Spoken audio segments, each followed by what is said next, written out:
Hello everybody, welcome back to the stream. Today we will, as the title suggests, it's time for tier list. Okay. I think we're starting from season 4 because it is Sunday, right? I think more people will come in, I guess. And I think, while it's being Sunday, right? I think it's better for me to explain the whole part, I guess. So what we will do today is, as we see here, is Kusogi, right? But yeah, we will discuss like each and every one of the units right here, and their strength, their weaknesses, and much more. And I think we start from season 4 because most of most of this we haven't tried to discuss yet, right? As in the previous one, we have discussed them already. Like yeah, let's just say like the BL Mentor, Meursault, and the others. We have discussed it already, right? Last season. Like, yeah, last season. Speaking of there, I think I don't want to make the. Oh, shit. It is. Is it to. Is it to. I need to move this to the left, right? More to the left, I guess? Is it gonna fuck this up? No. Okay, I think I will stray away from the normal. Like, wait. Let me check here. If I press here, right? Will I change anything here? No. Alright. Yeah, I don't want to be like S A B C D because I think it is very different than the other tier lists, right? I think it is way different from the Limbus is one of those games which is quite different than other games. Like one unit is better and here, but when it by itself it's kind of very weak. Like let's just say Raptor units as a whole, right? Some Raptor units does go very well together, but as a standalone units, probably they are dog shite because they can only do Rapture application, right? Or something similar, right? I think yeah, we should uh change them, I guess. Absolute dog. What? I think this is absolute dog water. Like this is the worst one, right? So I think I like this one from the previous one, support passive, because all they did is provide support. I mean, they could provide like more damage or whatnot, right? But I think people use them just as for the support passive, I guess. Also, wait, let me open Nimbus first. I think this should be meta, right? So I think I don't remember our last time, right? But I think it's like strong clasher. No, not something about one is strong clasher, one is like status or something similar like this. Maybe we add one more at a row below. Also, hello. Absolute dog water. I think absolute dog water is like pink. Not that pink is absolute dog water, right? Not that pink is absolute dog water color, but yeah. For passive is blue. Hey.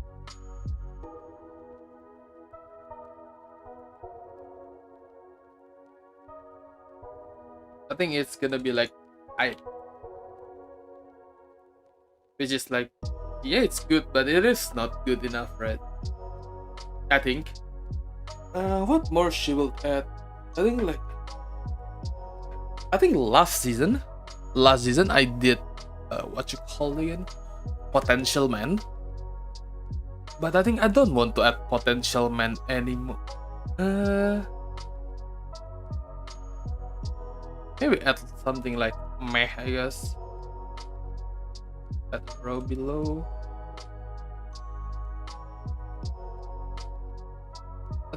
IDS. This one is the blue one. Hey, oh, this one is green. Let's just say this one is green, right? Shite. I think this one is alright, I guess.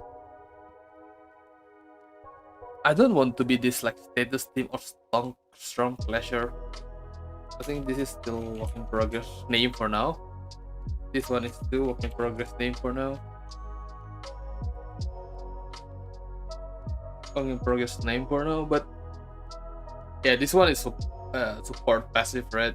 I think it should be clear what this meant to be. This one is absolute dog water. I think it's absolute dog water and shite should be the same. Right. Yeah, I actually do it, yeah. We need something to change it, I guess. Because this is shite and absolute dog water is pretty much the same, right? Potential, man. It has potential, but it's shite right now, I think. I actually don't know. Yeah, what's still work in progress, I guess. But yeah, I think that this is it for now. I guess the names can change, like probably in the middle of the what you call again? In the middle of the stream, we could change the name to be more appropriate, I guess, right? But the rules we have to. Okay, rules are like information, I guess. Info heavily biased towards railway.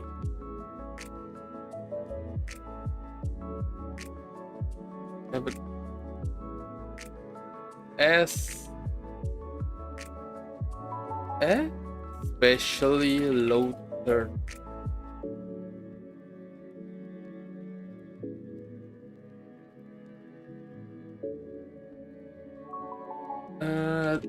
Wait. Let's change it.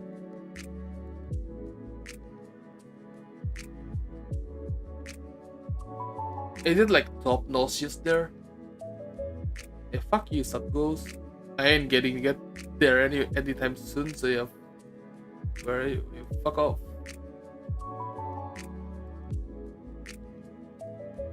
It's there now. So yeah, it is very heavily biased towards railway. Wait, what? Especially the low turns, right? It is very heavily biased. Yep, I think that's it. Now we're starting from season 4 because yeah, we haven't talked about season 4 previously, right? I mean, there will be changes in like which is meta or something from the previous season to this season because of the railway and like how some units just makes them to be bad, I guess. Maybe like some in betweens, like some in between tiers to like meta and strong clasher. There will be some in between, like they are better than these units, but not at meta tier yet. Because I want my meta to be at least at most 10 units, right? And yeah, I think that's it. Yeah. Starting from number 1 because this we have discussed this already, right? So we will start from that rabbit boss, Meursault. Okay, so that rabbit Meursault is Rapture unit, 2 stars. I think yeah, he has Rapture, but the thing about that rabbits, the thing about that rabbits is, I think that rabbit is have a very bad Rapture application as well. I mean, sure, it has 5 Rapture and 5 Rapture coin power 2, but this is only rolls 11. This only rolls 11 or 13. This one 13 could be 13, right? This one 9, 14, 16 could be 16. And this one is Clash Power, Coin Power 1, 3 times 4, 12, 16, 17. 17 for skill 3 is very low. I mean, for Rapture, it's not, right? For Rapture, it's quite high actually, 17, especially for 2-star. It's kind of okay, I guess. But the thing is, this is a Rapture negative, right? The place is Rapture negative. This is Rapture negative as well. This one is Rapture negative as well. I mean, like, the hard part of Rapture currently is how hard it is for you to get the Rapture, right? Like the Rapture count, to stack the Rapture count. That's why people usually use Talisman Sinclair, right? But this one is negative. I think it's very bad as well. It is counter inflict one Rapture, only one Rapture as well at uptime 4, right? 3 reacts clash power 1 against target with Rapture clash power +2 if target has +5 Rapture count. Also, yeah, the support passive when ally with faster speed hits an enemy with 3+ Rapture, what you call it? Not count and potency. Yeah, potency inflict 1 offense level down. Like, in my opinion, offense level down is a scam, right? You don't need offense level down at all. Like, it's fine without offense level down unless you want to do like some, I don't know, weird shenanigans and whatnot. But I think for me personally, it is absolute dog water. Let's just, let me search for it. I don't actually know where it is. Oh, I don't know. This, the guy who made this doesn't sort it very nice. Like, I think it's based on clan, but yeah, I think for me, it is absolute dog water. So hello, Kuldo. Yeah, I think absolute dog water. Like, I don't know what thing could, like, okay, here's the thing, right? If potential man like uptime 5 could bring like quote unquote uptime 5, or like, let's just say X unit X could probably make these units better, right? Potential man, or even IDS, alright, right? But this one, I don't think it has any redeemable qualities in here. It's just there, I guess. I feel like, yeah, I feel like he is just absolute dog water. Like, don't want to use it for, if possible, right? Even in Rapture, sometimes like you have to, like, let's just say in Seeking you have to use like 8 units or whatnot, right? I don't think even in Rapture you want to use him. That's how absolute dog water is he. He doesn't have good HP as well. He doesn't have good HP, but speed is alright, I guess. Is it level 45, right? Yeah, I think it is absolute dog water for the first one. The second one is Butler Outis. Okay, Butler Outis have some weird interaction, right? But yeah, first let's talk about this first. Compared to Rabbit, I guess she has quite a low health. I think this health is one of the lowest, like the low tier of health, right? The lowest tier of health, I think, if I remember correctly. Let me see, I guess. Also, yeah, first skill is, why they have the same color? What the fuck? Oh no, never mind. One is Pride. This one is Pride. This one is Gloom. It just looks so similar for me. But yeah, this one is Gloom. Sorry, Pride Blunt. Base power 3, coin power of 4. So it is 11, but can get 13. I mean, the same, right? Exactly the same as that Rabbit Meursault, right? Skill 1, 11, 13. Inflict to Seeking as well, so it is Seeking negative. But the second skill, alright, it is 4 coin power, 4 base power, 4 coin power, Blunt, Gloom power. So it is like 16, but coin power plus 1, so 19. It is 19 coin power on skill 2, which is quite high, right? And on Clash Wind, it is +2 Seeking count, and it inflict 5 Seeking at the end, right? So it is basically -1 Seeking count, but you can inflict 5 Seeking potency, which I think is very cool, kind of cool. Is it only 2? Wait, is it only 2? Oh shit. I don't remember if it's only 2. Let me check again, sorry. Cause I thought it was 3, right? I thought it was 3. Maybe it was 2. Oh, it was 2. I think Gregor is the one who has 3, right? Wait, what? Why am I doing here? 3? What? Oh yeah, 5. Oh, still 2. Okay, alright. So yeah, you have 5 singing potency to singing gun, which is I think very huge for skill 2 as well. 3 coins as well. 3 coins is huge, right? It has a huge damage. 19 rolling as well. And the last one on is a blunt. 4 base power, 3 coin power, so it is 12, 16. Yeah, 16, right? The same, but it has 1 coin power, so it's gonna be 20. If the target has 7 or more singing potency, it's gonna be 20. The thing is, a Clash Wind inflict 3 singing count for a 4 coin, so that's only -1, right? Only -1 singing count, sorry, which I think is very huge. But on the 4th coin, it inflicts 3 echoes of the manner. And if the target has echoes of the manner, which I think it's only Faust that have it right now, right? Has it right now, echoes of the manner. Her and Faust, both only 2 units has it right now.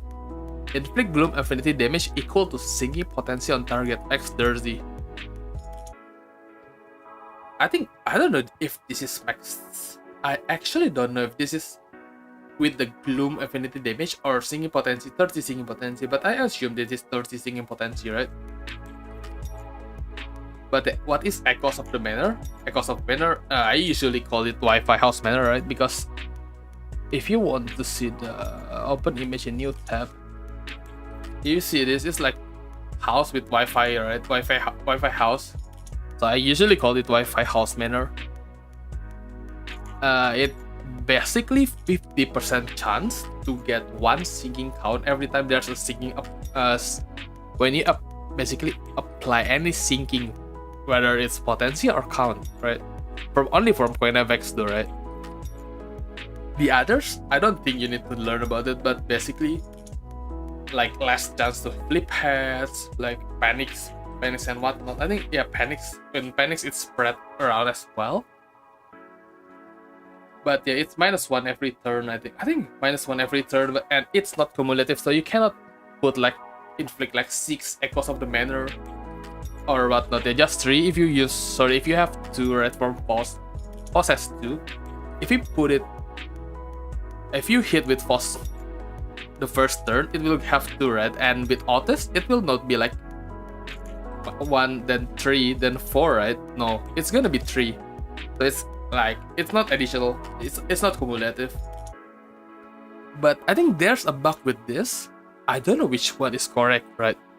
But I think it's pretty sure it has been fixed. So when was the when this unit was released, right? Like, I don't know, 6 months ago? 6 months? Yeah, 6 months ago, right? It used to be, so let's just say, let's just skip a bit, right? We talk about Bygone Day Sisang. So Bygone Day Sisang's gonna hit like randomly inflict blah blah blah sinking between targets, right? Let's just say it's I think it's maximum of 15, right? 15 sinking between targets. The first time I check it, so this is count only as a 1 instance, but I think like a month ago or 2 months ago, it kinda checks as like a different instances, so it's gonna be like 15 different instances, which I think it should be. I think it should have been fixed already by now, but I'm not too sure if it's fixed or not. But yeah, it has a bug, but I think it has been patched. I think. Not that it's, I mean, it's very good, right, for sinking deluge, which usually is sinking, right? But I think Butler Outis for me. Where is it again? Butler Outis. Oh yeah, we haven't talked about the support passive. This one is alright, I guess. One sinking potency 6 times per turn. So every hit, right? Every coin the enemy hits you, like set 3 coins, 1, 2, 3. Yeah, 3 sinking potency. The passive 3 rest when clashing against target with less than 0 SP, clash power +1 and deal 20% more damage. So this is very good, right? 20% more damage if less than 0 SP. Let's just say you're fighting in railway, right? And Vipeka Tula with negative SP, such as Sun Shower, 20%. Yeah, Sun Shower Heathcliff, right? 20% more damage. Then deal 30% more damage against targets with Echoes of the Manor, which is very huge as well. When winning clash without losing a single coin, heal 10 SP. If this unit's already max SP, gains 3 offense level up next turn, 2 times per turn, so it's 3 offense level up. While not that big, right? Because it's 3 offense level up, not 3 attack power up, not 30%. So probably like depending on the defense level of the enemy, I guess. But it is kinda low, right? This is more or less 1 fragility. Like generally, it is 1 fragility. But it is very cool. The thing is, it is 3 Gloom Rest, right? The only time you want to use these units is when you're using Singing Team, which usually have a shit ton of Gloom anyway in skill 2. So it is very doable. I guess not doable, but it happens pretty often if you're running Singing Team, right? The support passive is Clash Power +1 to one ally with most SP when clashing against target with less than -25 SP. I mean, Clash Power is dog shit, right? Sure, you kinda sometimes want it, but for low turns, you usually don't need this. There's a lot other support passive that is better that I won't tell you. That we will not discuss it a bit until way later, I guess. I don't know. But yeah, I think that's that for now. I don't know if I want to like. Okay, I think we have eye pleasure.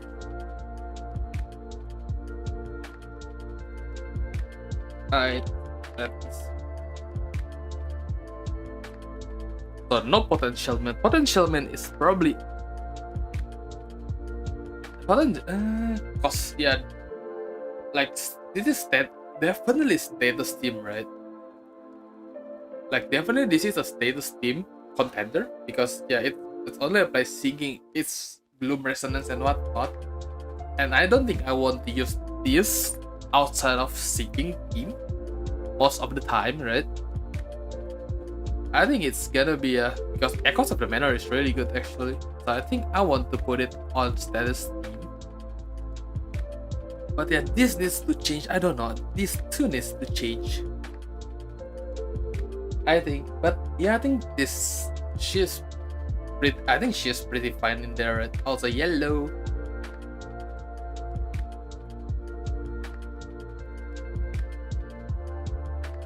I think just strong. I pleasure. I mean,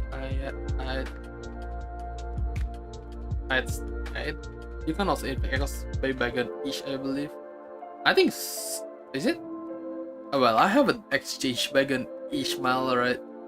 It's still here. Is it not bad? Uninvited, right? Isn't it different? Oh, Echoes of the on the corrosion, yeah, on the corrosion. I mean, it's alright. Then yeah, 3 units have it. Well, we will discuss this later, but yeah, it's my fault. There's 3, right? I think this needs to change, I guess. Mediocre status person. No, just mediocre status, I guess. Absolute. Do we need potential man, or this is one of these days where potential man is like fuck it, no potential man? Like potential man is absolute dog water. I think because yeah, I want to have like this is for good status, like units that have status, right? That uses status, but is very uh status core.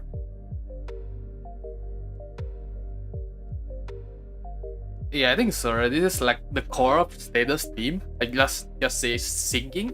It is this one. Like this one is a core for syncing. For now, this one is mediocre. If you don't have units in here, probably you will use it here. If there are not units in meta or like strong already. I think status core is nice. Yeah. I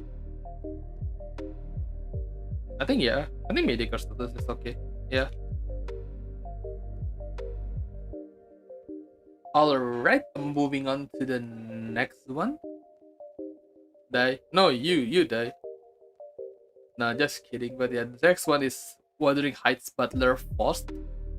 Yeah, one of the three, not two, three units that have Echoes of the Manor. Well, no, units what? It's two, right? But one of the three things that can inflict Echoes of the Manor, I guess. No, well, yeah. Let's go back here first. What's if your state that Rabbit's mirror is pretty decent? Where the part where is it decent? Where it is decent, alright? He clashed 13, 16, and 19. Well, it has 4 coins. This one is 2 coins. This one is 1 coins. Zero. I think 0, right? Yeah. 0 rapture application, right? 0 rapture count. Like this one is -2 rapture application, right? Rapture count application. This one is neutral, I guess. This one is -4. This, I mean, as I stated here, right, heavily biased towards railway, especially low turns. If I see someone using that Rabbit Boss Meursault on the like railway, I'm just assume he's bad. They are bad at the game, like straight up. Unless they're playing for fun, right? Because this one is like, especially for low turns. Other than that, it's pretty bad, I guess. There's like no redeeming quality of him in railway. Again, if it's like on what you call it, on mirror dungeon where you can get like, yeah, let me do 3 hits, pop, pop, pop, 20 rapture count. Voila, no need to count any rapture. Then yeah, sure, it's good then, probably. If there's not any better rapture units out there, but yeah, sure. But yeah, for railway, probably no. But yeah, back to the Wuthering Heights Butler Faust. She's singing ID again. I think quite tanky HP with 200. Right, yeah. On use, the first coin is 2 coins slash gloom. Base power of 3, coin power of 4. If the target has 6, singing coin power plus 1, so it's from 11 to 30. I have a shit. No, I shit myself already. Wait, sorry. No, sorry. I went to toilet before already. Hi, I quite new to the game. Any tips to survive the game? No, just play. But yeah, just play. You will learn as you play, I guess. You learn something new every day. But yeah, they did not patch it yet. Okay, yeah.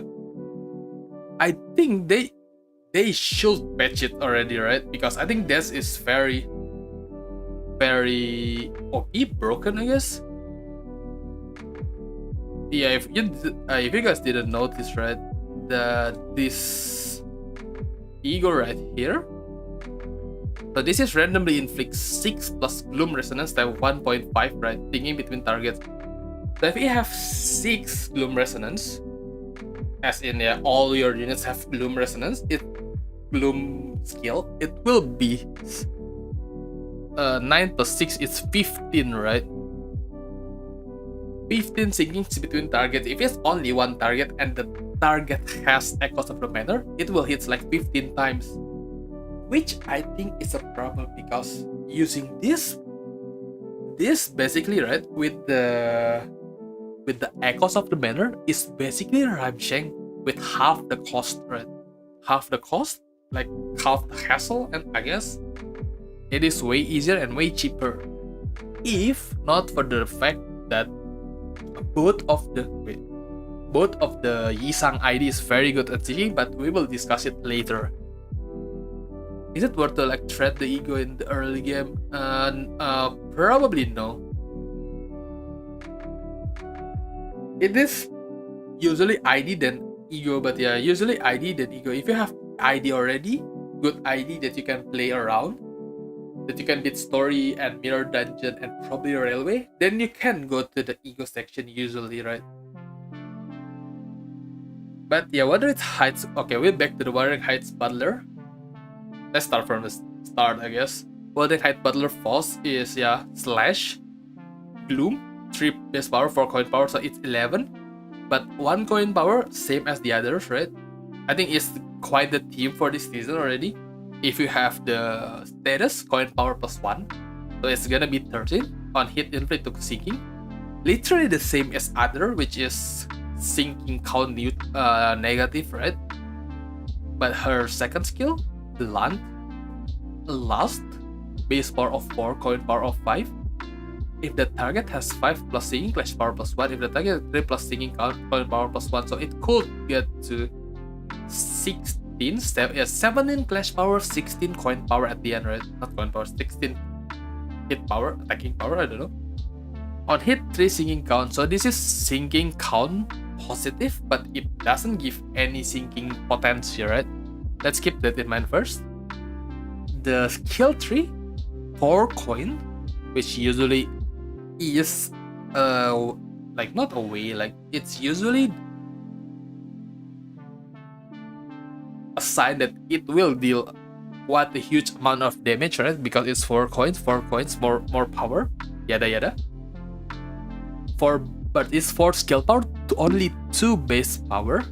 But if the target has 5 or more sinking, coin power plus 2. Alright, so it's 4 coin power, 4 plus 4. 4 times 4 plus 4 is gonna be 20. So it's gonna be 20. Skill tree is kinda low, but for 2 stars, I think it is understandable, right? On hit, inflict 3 sinking count. On the 4th coin, inflict 2 echoes of the manor. And if the target has echoes of the manor, inflict 3 singing count as well. So this is 6 singing count, right? Yeah, is it singing count? Yeah, 6 singing count, which is plus 2 count on a 4 coin, is very good as well. While not having any sinking, right? It doesn't have any singing potency except for the first one, but I guess that's alright, especially for a 2-star, right? The shield is defensive, target has 10 sings, coin power plus 7, because it's only 13, so it's gonna be 20. The passive for Gloom own, Clash Wind, inflict 1 sing on target 3 times per turn, which is very good, but it's only on Clash Wind, right? It's not on hit, but on Clash Wind. If the target has echoes of the manor, inflict 3 sinking instead, which is, I guess, very cool. So that's where your sinking potency gonna be, but it's only for every Clash Win, right? It's not every coin, it's only for Clash Win, right?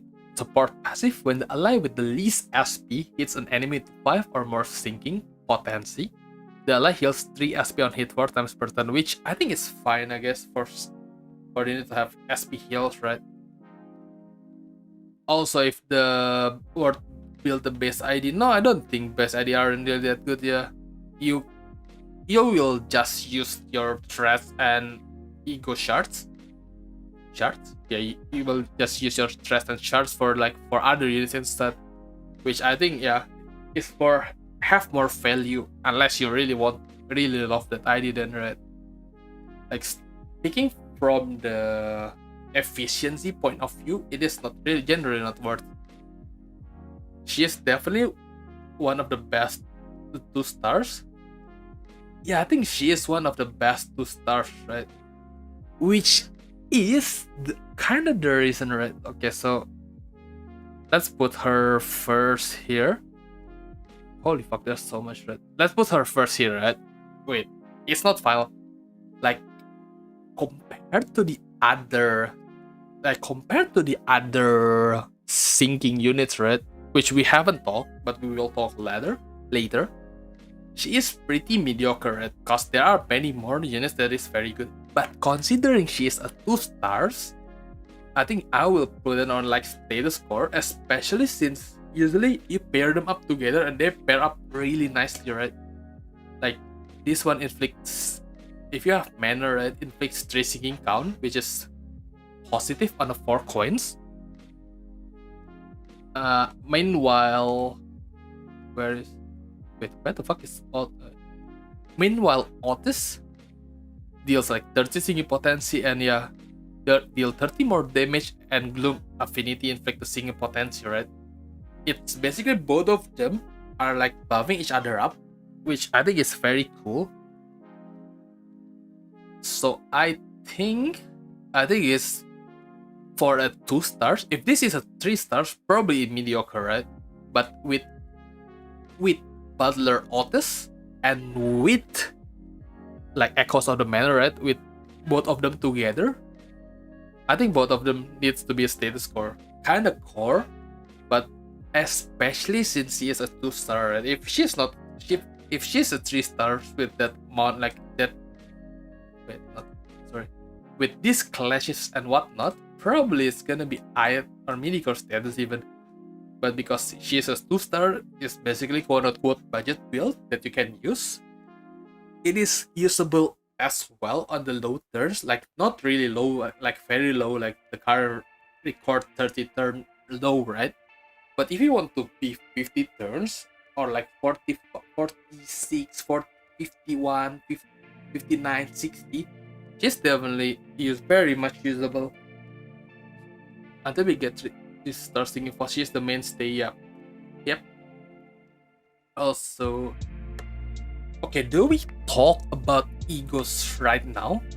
Or we talk about egos later and let's keep on the what you call it again? IDs for now. What do you guys think? Because I'm fine with whatever. I think, yeah, I'm fine with whatever. But we can, I think, do we have it? Yeah, we do have it. So yeah, what do you guys think about it? Egos after considering the ID? I think it's going to consider for IDs. No, I mean like, do we consider egos? Yeah, so we go for IDs first, right? IDs first until here, I guess, right? Then we go back and for the ego, I guess. Yeah, I think that's fine, right? I think that's fair. Yeah. So we're skipping this 4 and we're moving on to Ryoshu, Edgar Family Butler, Chief Butler, or Nelly. Yeah, it's based on Nelly, right? So yeah, if this unit speed is faster than it has Edgar Family Chief Butler Ryoshu or Nelly. Have quite low HP actually, but not lowest, like second lowest. I think second lowest at this point, right? 178 is second lowest. Quite high speed, 3 up to 8. And yeah, her first skill is Slash Lust. Base power of 3, coin power, base power of 3, coin power of 4, so it's same like usual, right? 11. But if this unit's speed is faster than the target, gain clash power +1 for every 2 speed differences. So it could get to 14, but only clash. So when you're hitting, it's gonna be still 11. On use, gain 2 poise count. On hit, gain 2 poise count. So it's 4 poise count, which is very cool, right? 4 poise count for a unit. That inflict to BM. What is BM? Yeah, BM basically enhanced Edgar Family Chief Butler. Why is it? BM basically enhanced Butler Ryoshu skills to get target with this effect. Which probably this, right? This one and yeah, this one. All those one. Let's just say it's like a unique status for her. not what's it called again? Not poised or anything special, but yes, just special status for her. Her second skill is a slash pride skill base power of 4, skill power of coin power of 6, so it's 16. Yeah, 16, right? If this unit's speed is faster than the main target, gain clash power 1 for every 2 speed difference, maximum of 3, so it's 19. Yes, 19. Let me join stream and discuss with you now. Combat start. Consume 6 points count on self to gain 2 attack weight from this target. First coin is 3 points, and on crit inflict 1 BM. Second one is on hit inflict 2 BM, right? So it's gonna be 3 BM on crit, 2 BM on hit only, basically. If you don't crit, you don't get the BM on the first coin, which is kinda okay, I guess. Because it is turn count by 1. You don't really need the BM in this part. The third and the last skill, for base power, 7 coin power to coin. If the target has BM, clash power plus 1, which is okay. So it's making it like 19, right? If this unit's speed is faster than the target's, gain coin power plus 1 for every 2 speed differences. Maximum of 2, right? Then you get you gain 7 poise count and 5 poise, which is, I mean, I guess that's alright, right? Like, it's fine, I guess. 5 poise, 7 poise count. Inflict bind is whatever. Raise stagger threshold damage dealt is whatever, because it is on her first coin, which usually deals dog shit damage anyway. On crit, inflict 1 BM is fine, I guess. Second coin, the target stagger deals 40% more damage on critical hit, only on critical hit, but it's dynamic multiplier. That's basically for fragile, right? On hit, inflict 2 BM, and on kill, reuse kill 1 monster target with BM. Does not activate on reuse, does not activate when there are no remaining targets with BM. Her defense, or evade, I guess. Heal 3 SP, gain 1 poise count, 5 times per turn, which is alright, I guess. Her passive, 3 pride own. On hit against target with BM, gain 1 poise count and gain 1 haste, which is very cool, right? Because you gain a lot of poise count and gain a lot of haste as well. And on crit against target with BM, eliminate BM on target. Then if this unit is faster than the target, deal 10% damage on critical for hit for every 1 speed difference. Maximum of 60%. Why I'm here?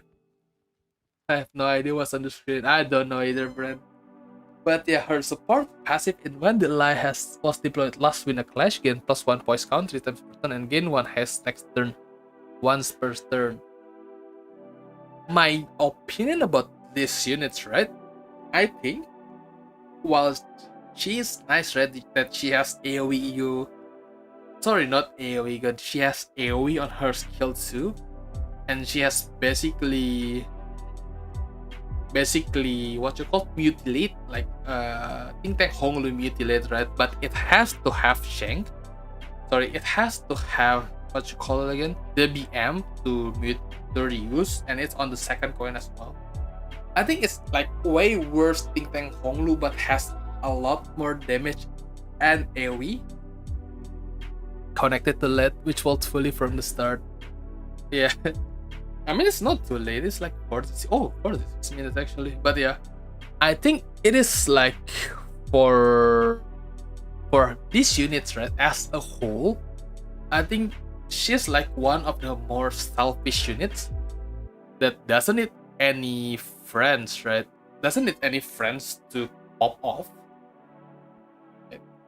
She doesn't need poison energy. She can deal by it herself, right? But the thing is, her damage is kind of mediocre. First of all, sure, it has AoE and it has basically mutilate, right?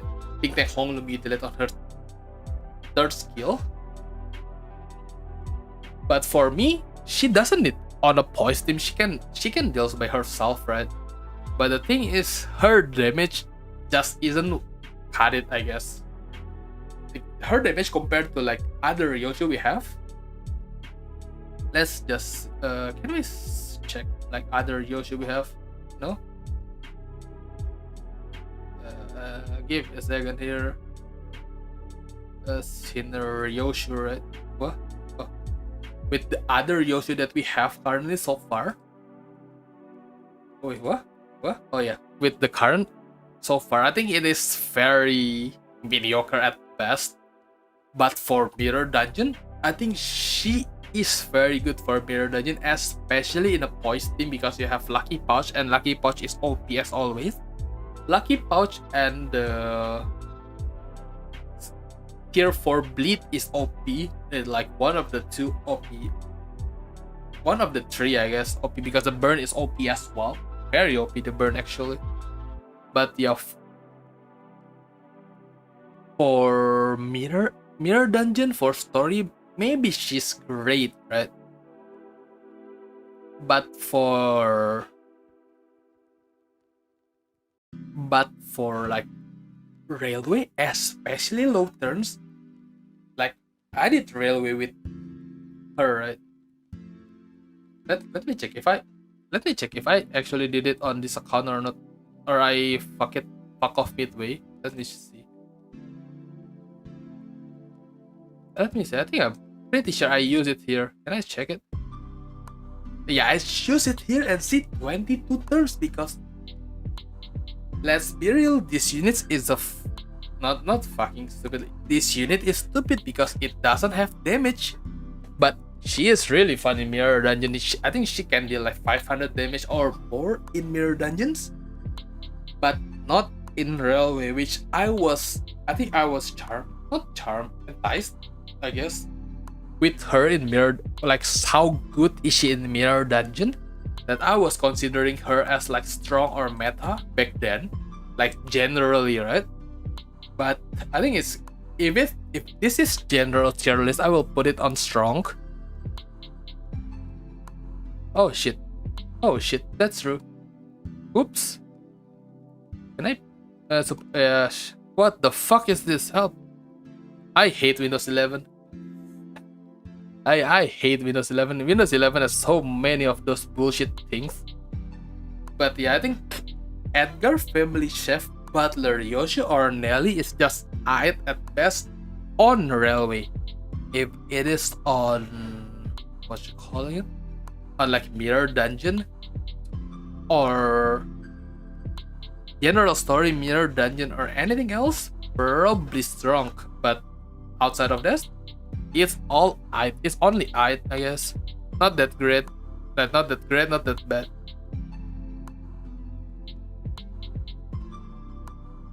But she's hot though. Oh well, moving on to the Edgar Family Chef. Okay. Edgar Family Butler Ishmael. I think wait, yeah, she has quite tanky HP, I guess. Not that tanky, but it's fine. Kinda what you call it, like no, not low but not high either speed, which is very good for up to 6. It's like a good speed if you have a good damaging, but also have a buff as well, right? So you're not guaranteed last, but you're not guaranteed first as well. But the thing is, yeah, let's just talk to the skills, I guess, right? 2 coins, blunt. What is yellow again? Sloth, right? Sloth. 3 base power, 4 coin power, so it's 11 again. I don't know what's there. I don't want to read this, right? Like, read this, but it's probably coin power plus 1 for the coin, so it's gonna be 13. If this is person, coin power plus 1. See? I think it has to be the team for this season. Like the start of the season, the team is 11, coin power plus 1, 13. Cool.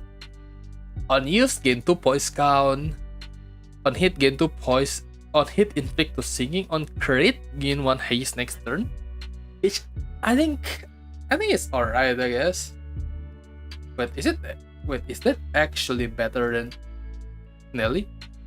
Butler Ryoshu? It is, right? It is actually better than Ryoshu X voice count one is, but yeah. Not damage, right? Yeah, it is basically better than the 3-star variant, which is wild. But for the first skill only, I guess, right? Invictus singing as well. But this one is 2 sinking count negative, right? Yeah, 2 sinking count negative.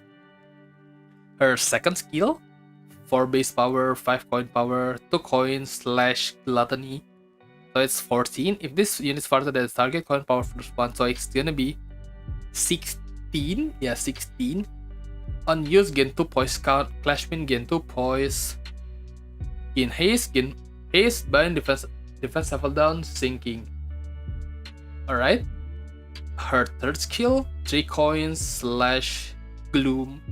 4 base power, 3 coin power, so it's 9, 13, 13 plus 3, 16. Wait, what?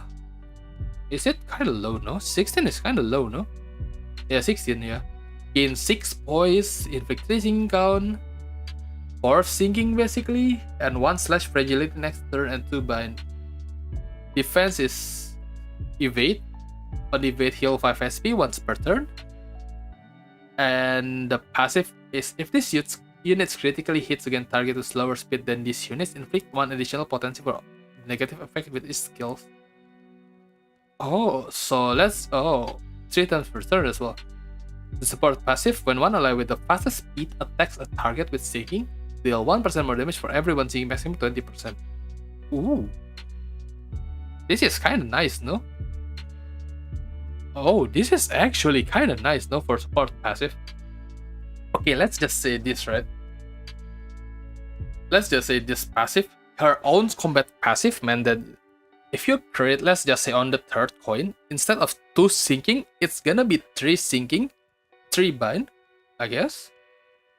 Because potency for negative effect, right? With his skills, yeah, 3 bind and 2 / fragility. If crit, right? But the thing is, she has kinda low poise and poise count, kinda low damage as well. Like clash power is low clash and hit damage as well. So I think it's not really that worth it, right? And she doesn't have she does not have what you call again, EGOS Wi-Fi manner, right? Which I think. So here's the thing, right? I think her support passive is really good combined with the Wild Hunt. But yeah, I think there's only two ways for her here, right? Either in mediocre, because at the end of the day, at least while she's on the poise, she has AoE damage on her skill 2, and she has basically mutilate on her skill 3, which is huge damage, right? It's reuse. You will get 10 poise and 14 poise count for her. This one has nothing like going on with her, so either she will be put mediocre status or like even absolute dog water, no? Is it even absolute dog water? No, because she has defense level down and bind and but do I want to use it? No, right? She's like here or here, either of these two, right? But like rather than she's being there, like very bad, right? So I will probably absolute dog water, because what is this 16 you're talking about, right? 16 clash power, like absolute dog. Might as well put it on support passive, because her support passive is actually really good. Combined with Wild Hunt Heathcliff, right? 20% more damage is 20% more damage is only 5 gloom as well. I think it's a time for her to be the support passive you always wanted. If there are no better sinking units, right? But the reality, it has sinking units. So if you don't have the other Ishmael, Butler Ishmael, probably a support passive, but if you use it, probably you will use Butler Ishmael anyway, right? So it's gonna be here or here, in my opinion, right? But let's just put it on support passive, but it's actually very good damage wise. I think I really want to use this on section. I think this legit, right? Since I read this, I think it could be used on section 2. Like for a very low turn, this could be happening, I think. Not really sure, but yeah, I think this could be happening as a support passive. So let's just put it there, I guess. Then next, okay, do we do Walpurgis Knock? Might as well. Might as well, right? Okay, Molar Office. Down Office Fixer. Sinclair, why do I say Molar? What the fuck? Sinclair, yeah, Walpurgis Knock units, so it is technically not quote-unquote Season 4. Right? It's quote-unquote not Section 4. But it is on... Sorry, wait, what? Sorry, Down Office Fixer Sinclair, while not being in Season 4, his banner, or Walpurgis Knock, is on Season 4. Therefore, I would put it on Season 4. I think that makes sense, no? Yeah, I think that makes sense. Yeah, he has a very low HP. I think this is the lowest. 3 up to 7 speed. Very cool. Defense whatever. His first skill, Fierce Charge / Gloom, 3 skill power, 7 coin power is kinda low. But inflict to burn heads hit when on volatile ego state or use coin. I mean, reuse coin, volatile ego state we will discuss later. But this is basically 2 coins, right? 2 coins for burn, 17 hit, which is 7 is really high, right? For a skill 1, it's quite high. Skill 2, if the target has 4 or more burn, clash power +1. When on a volatile ego state, consume 5 SP. Before attack, when in a volatile ego state, attack weight +1. Add 45 SP, attack weight 2 instead. And after attack, when in volatile ego state, consume 5 SP. It's basically 1 burn count, so 3 burn count for each count. But yeah, it's gonna be AoE. I guess not the bad part, the finicky part about this, that his skill 2 needs to clash, right? Because when in volatile ego state, you consume 5 SP. So let's just say you start with 45 SP at the start of the turn. Then you use this skill, you will consume 5 SP first, so it's gonna be 40. So you will not gain 2 attack weight instead, so it's only 1 if you are not clashing. So this skill right here needs to clash, right? And after attack, consume 5 SP, so like whatever, right? But yeah, you need to clash with this skill to get the 3 AoE, else you will not get 3 AoE. And his skill 3, I think his skill 3 is the second, I guess? No, his skill 3 is the first that have, like, when A to B, because, well, why do I say the first, right? Because while we have BL Meursault, this is like not while A to B, right?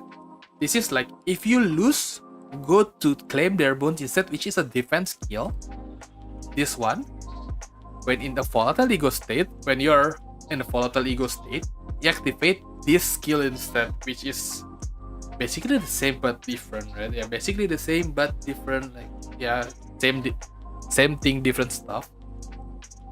But yeah, Stigmatize itself, it is 4 base power, 7 coin powers with 2 coins, so it's 18.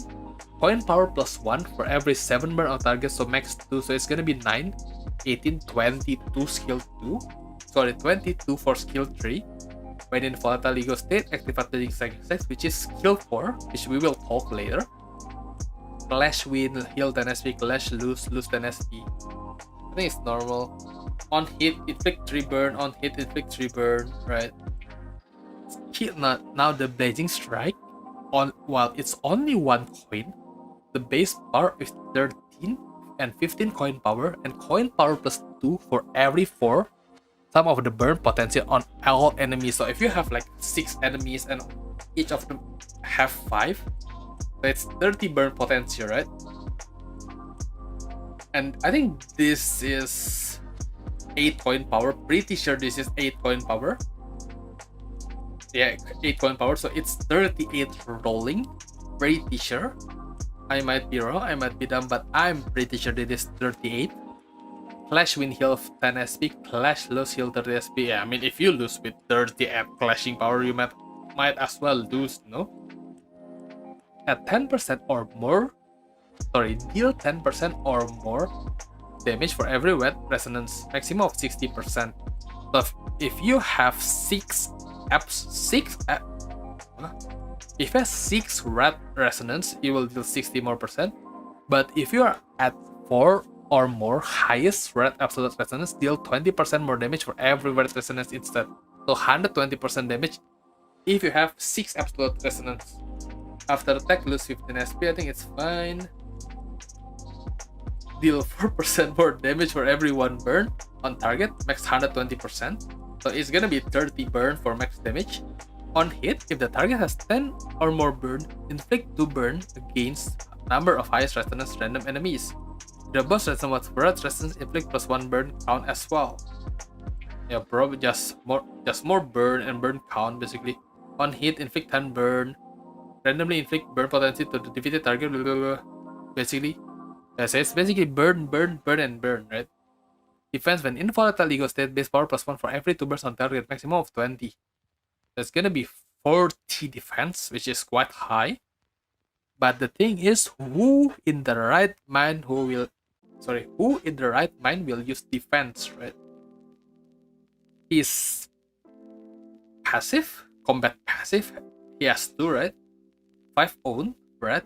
This unit inflict 1 more burn potency and count, which is kills, activate 6 times per turn. Every time this, let's just see this, right? This is 3 burn potency, so it's gonna be 4 burn potency, right? I think with count as well. I don't remember if it has count as well or not. I don't think so. Pretty sure no, but I might be wrong. But yeah, when in volatile ego state, at 0 plus SP, gain coin power. SP divided by 20. So if you have 45 SP, coin power plus 3. If you have 40 SP, so gain 2 coin power instead, which is huge, right? So this is gonna be 41 instead of 38 that we have previously mentioned, right?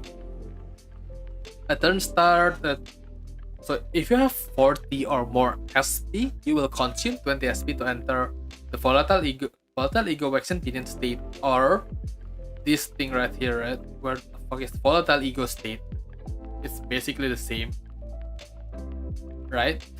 If 2 allies are defeated in this turn, it will, and this unit isn't at minus 45 at turn end, reset to 20, then enter volatile ego state as well, right? Base 20, 30. Oh, this is not 8 from 8 coin power, no? 36, 13. Oh yeah, actually true. Yeah, why did I say 38 before? I guess I felt mad, I guess. Yeah, so this is 39. Sorry, not 41, but 39, because 13 plus 5, 15, sorry, 28 plus 8, 36 plus 3, 39. Why do I say 41? Oh. But yeah, this basically means if you are at 40 SP or more, consume 20 SP to enter volatile state. If 2 or more allies are defeated in a single turn, and if you didn't corrode because of that, reset SP to 20, then enter the volatile ego state, which is basically the same, right? If this unit gets staggered due to the raised stagger threshold when entered volatile ego state, recover from stagger. So you cannot get staggered when you are going to get volatile ego state. Basically, the stagger is not something that cannot be naturally recovered from. This unit does not enter volatile ego state. Let's say like the grip, what you call the railway 1 boss, where basically your units, right? This is your units. The enemy will just and stuck for like three or 4 turns. I don't remember, but yeah, basically gonna be stuck there. Then it cannot go to the volatile ego state, right? gain volatile passion while in volatile ego state. Turn set at 0 SP or less, exile the volatile. Except if you have less than 0 SP, you will exit the volatile ego. Volatile ego action pinion state, right? What is volatile passion? On hit, inflict 1 burn, so 1 more burn. If the target man final power +1. When hit, if this unit have descent skill chain at combat start, inflict burn against the target for the turn. Turn and lose. Number of turns spent in volatile ego states times 5. So if first 1 turn you will lose 5 SP, 5 turn you will lose 25 SP, and the max SP loss is 40. So you have to micromanage your SP. It's basically like Enclair, but Enclair is negative, right? This one is positive more or less. It's just you have to micromanage, so you have at all times positive SP, so you don't lose the Waxen Pinion state basically. Support passive: when the first unit to be deployed heads hit, inflict 1 burn count 4 times per turn. Oh, it's kinda nice. It's not burn count for if you inflict burn, but yeah, it's kinda nice. I don't think it is here. Yeah, I don't think it is here, but Philip Sinclair has something different to him compared to the others, which is his sanity. Because compared to the other, right? Increase after winning clash based on the clash count. Base value is 15, raised by 20% per clash count after 1. It is usually 10. He has 15, right? That increased by 15 after this unit defeats an enemy regardless of its level. So if he defeats an enemy, boom, instant 15. Whether you're like level 10, like the enemy's level 10, you're level 80, let's just say 80, right? Boom, 15 sanity points. Increased by 10 after this unit defeats an enemy whose level was higher than or equal than this unit's. What? Also, if the enemy was higher, you get 10 as well. I'm pretty sure you get 10 as well, right? Or equal, I guess. You get 10 as well, which is very huge for maintaining the Waxen Pinion ego state, right? That increased 10 after an ally defeats an enemy whose level was higher than or equal to the units. Which, yeah, if your friends kills, boom, you get 10. That's basically really easy to get SP as long as you kill and as long as you clash. It is very easy to get him to the 45 SP threshold. Well, 40 SP threshold. The problem comes that the thing with Philip Sinclair, right? Like the thing with Philip Sinclair, where is he again? What? Here. Let's just whoa. The thing with Philip Sinclair is, I think personally, is probably IT or status core. I guess for burn it is quite poor, right? Because how many of his burn application. But the thing about him is with this ego right here, especially its passive, right? This become a hell of a meta unit just because of his ability to farm resources, right? This is 3 AoE ego, right? 3 attack weight, so 3 AoE skill 2. Well, I guess same with different, but the difference is if you manage to kill 3 enemies after you use this passive right here, because after defeating an enemy with an attack or counter skill, gain 5 ego resources of that skill affinity, right? If you manage to kill 3, you will get 16 NV resources. And in the situation where every resource matter, especially in this one, right? Heavily biased towards railway, especially low turns. It is very good, right? Because you have 15 more resource. Boom. But I think that's because of the ego itself, not the idea, right? So I think I will probably put him on strong or status core. But the thing is, he is not status core, right? Because you can play him himself because of the AoE, good skill 3 damage as well. So I think I would put him like low strong, like very high status score, low strong, I think. But I think I will put it on strong, just because he has AoE. I mean, is it strong? Is this strong because of his? Well, if somehow the team has a lot of red and burn, right, then it's very strong. But is it strong? Because it's definitely not status score, right? It's definitely not status score, first of all. Second of all, it's definitely not at the same tier as the Butler Chef Ryoshu, right? Butler Chief Ryoshu or Nelly. Butler Ryoshu, it's not. So I think I would put it here, no? Either here or here, but he is not status score. Yeah, probably strong, but yeah, low strong. Well, yeah, moving on, I guess, because, yeah, I mean, he's very strong, you know? Even without it, it's very strong, I guess. Is he? Yeah. I would consider him very strong. There's only one Sinclair that's stronger than him, sorry. And it's not the Sinkyu. I hate Sinkyu. Before we talk, okay. So first of all, I guess, while this is kinda biased towards railway, especially low turns, this is not what you call specifically only for railway 4. Let me tell you this before. It is not heavily biased towards railway 4 only, but railway as a whole, right? And what better units to say that they are meta if it was not Ringsang? Okay, first of all, let me clear this up, right? This unit right here, Ringsang, is not meta in this railway. In this railway, he is just a support passive because of how good his support is. But on normal application, and like, let's just say railway 3 or even railway 2, if we have him, he is definitely meta because how great is he, right? How great is he? Let's find out.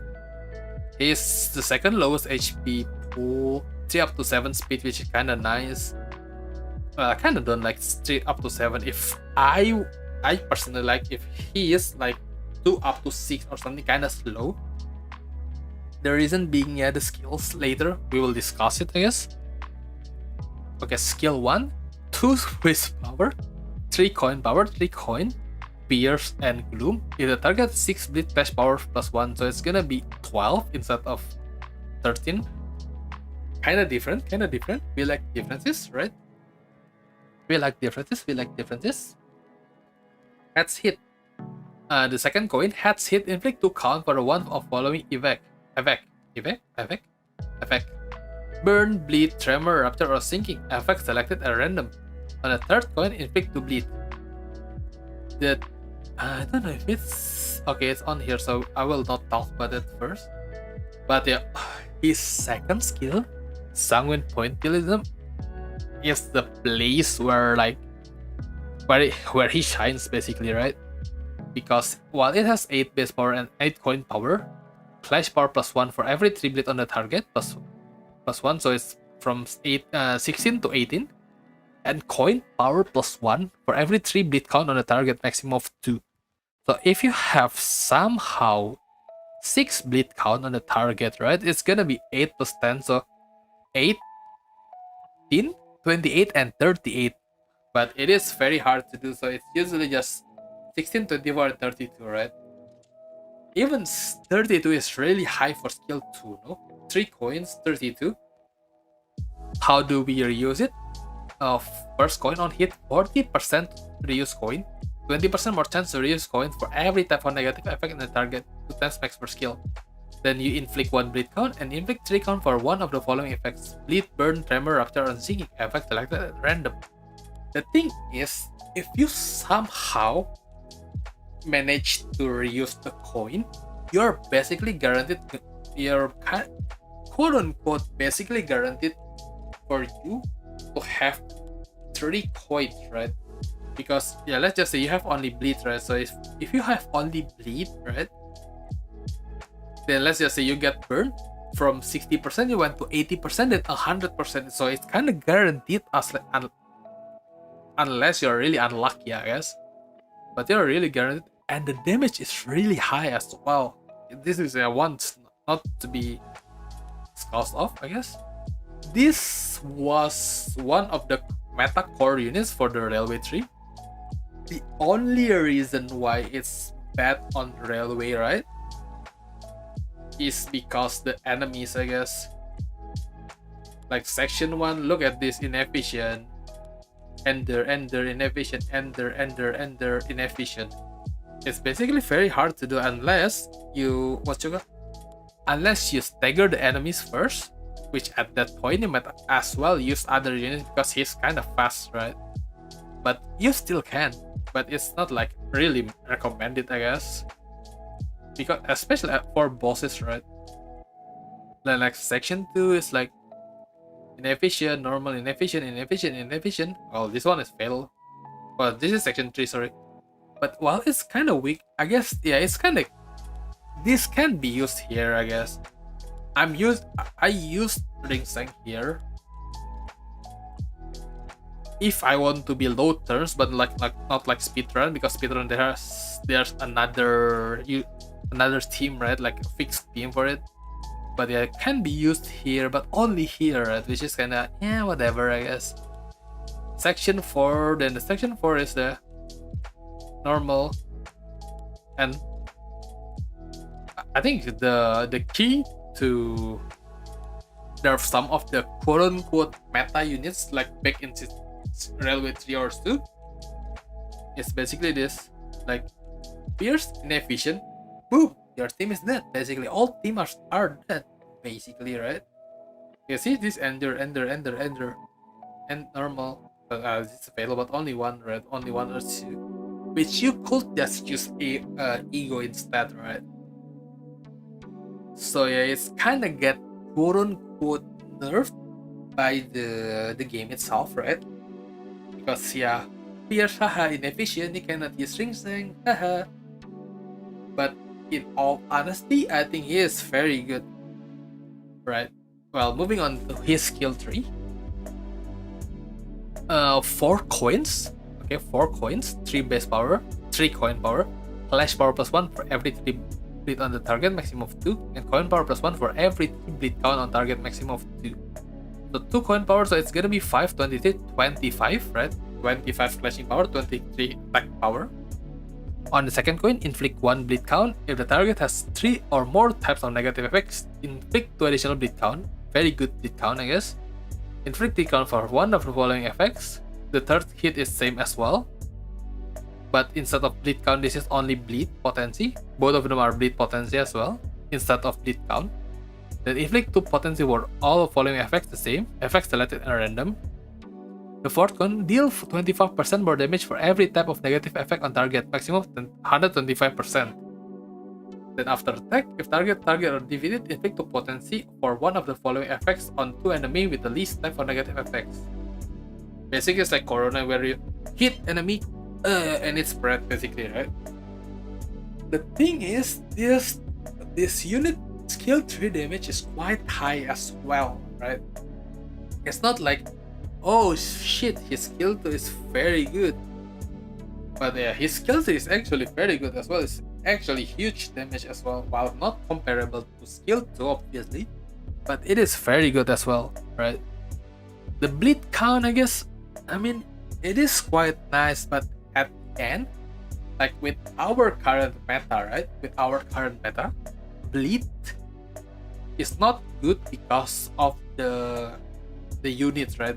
Sorry, bleed is not good because of the status archetype. It's because of the unit most of the time, right? The only time we have we have fun with Bleed is on Railway 3 Terminus, and probably Railway 3, the one before the Gaslit, where we can play with infinite clashing and apply Bleed, like 25 Bleed, like every clash 25, 25, 25, 25, 25, 25, 25, 25, and the boss is dead after like 100 clashes. But they have to ruin the fun with making the boss. Yeah, they have to ruin the fun, right? With making the boss. Look at this. Hey, this one. Where is it again? Refracted Struggle. At 10 clashes against the same enemy, randomly or again lose clash power when clash count per 10 in clash. So yeah, it's basically if you have like 20 clashing, both of them are 20, like 20, 20. Boom, boom, boom, boom, boom, boom, boom. This one's gonna be 19 or 21 or whatever. But yeah, basically kill the infinite strat, right? Which is a shame, but it is what it is. I mean, the skill itself is quite dumb, literally. Yeah, moving on to the passive, I guess. For Last Own, on hit, if the target has 4 or more bleed, heal 2 SP. Heal 1 additional SP for every type of negative effect on the target, maximum of 3. So you can go to 5 SP per hit, right? On hit, not like on. So this one is 4 coins, so 520, right?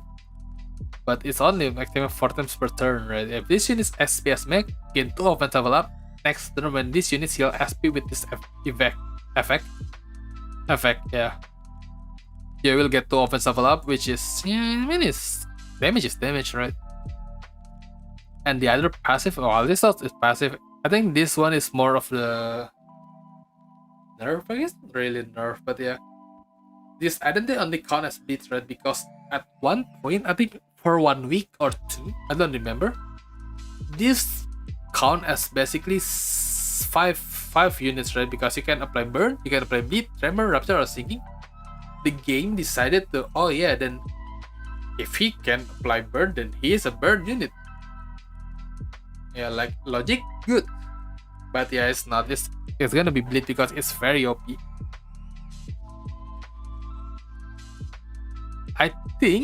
I'm pretty sure, well, like all of my teams in Mirror Dungeon usually use Ring Stang because Ring Stang is just that good. Then the support passive, one ally with least SP deals 2 SP on hit for every type of negative effect on the target, maximum of 6. If the target gets bleed, heal 3 additional SP. This special activates 2 times per turn. So 2 SP on hit every time. So 6 SP, right? 6 SP. So 9 SP per hit for twice per turn. So 18 SP, which is very huge. Especially if you want to like jump boost your SP, right? For some of the units. If you want, like, yeah, it is very cool because least SP as well. But yeah, Panic, I think it's same sanity point and whatnot. Really, because of how skill 3, our Railway 4, in Railway 4, I will probably put him here, right? For Railway 4, I will probably put him here, sorry, not here. There's no way we'll put him the same of this. But I'll probably put him strong because how great it is. But in general, in Railway, right? I think he is meta. He is very much meta because how much the damage he provides. I think that's enough for him, I guess. Wait, we have been streaming for 91.5 hours. How many do we have more? 1, 2, 3, 4, 5, 6, 7, 8, 9, 10, 11, 12, 13, 14, then like 15, 16, 17, 18, 19, 20, 21, 22, 23, 24, 25, 26, 27, 28, 30 more? And I'm at 1, 2, 3, 4, 5, 6, 7? It's like 15, no, not 15, probably like 10 minutes per unit, and I have 30 more? 5 more hours? What the fuck? Okay, let's move on. Chop chop. Next one is Ring Pointless Student Otis, right? insane. Yeah, I mean it's kind of slow. I think the reason why I choose it is slow is because like last season, right? Last season, literally like the last season tier list. I went like where's the guy again? Where's the guy actually? Oh yeah, I went like Rabbit Heathcliff. Meta, end of discussion. Like if you're new at the game, like why is he meta, right? How good is he and whatnot? I would like they wouldn't know, right? Because like it is common sense for them, probably not common sense from them for them, right? That it then is the reason why I decided to take this like one step at a time because I want to at least discuss like what skill, like how good it is, like my experience with the units, like what's the strength, what's its weakness, right? So I think taking it slow is kind of nice in its way, but yeah, it's taking a lot of time. Okay, moving on with Ring Pointillist Student Otis, the 2-star variant of the ring. HP is nearly the lowest, but not the lowest. I don't know how. I don't know why. Sorry. Speed is alright. They have the 6. I think is a normal one. Skill 1 is Pierce Last. Pierce Last base power 2 coins, base power of 3 coins, power of 4. The target has 6 or more bleed potency, clash power plus 1. If the target has 10 or more bleed potency, coin power plus 1. So it's gonna be 5, 13, 14 clash power, 13 tech power. Inflict 2 bleed potency on 2 different instances, which is very good for Mirror Dungeon, I guess. If the target has the second skill, Sanguine Painting, 5 base power, 4 coin power, 2 coins, right? If the target has 6 or more bleed potency, clash power for 2. So it's gonna be 8, 13, 15. On hit, 40% chance to reuse coin. 20% chance to reuse coin for every time of coin. Well, 20% more chance to reuse coin for every type of negative effect on the target. Same as Ring Sang, right? I think it's their gimmick. Then on hit, inflict 1 bleed count. When reusing coin with this unit's coin effect, inflict 1 more bleed count.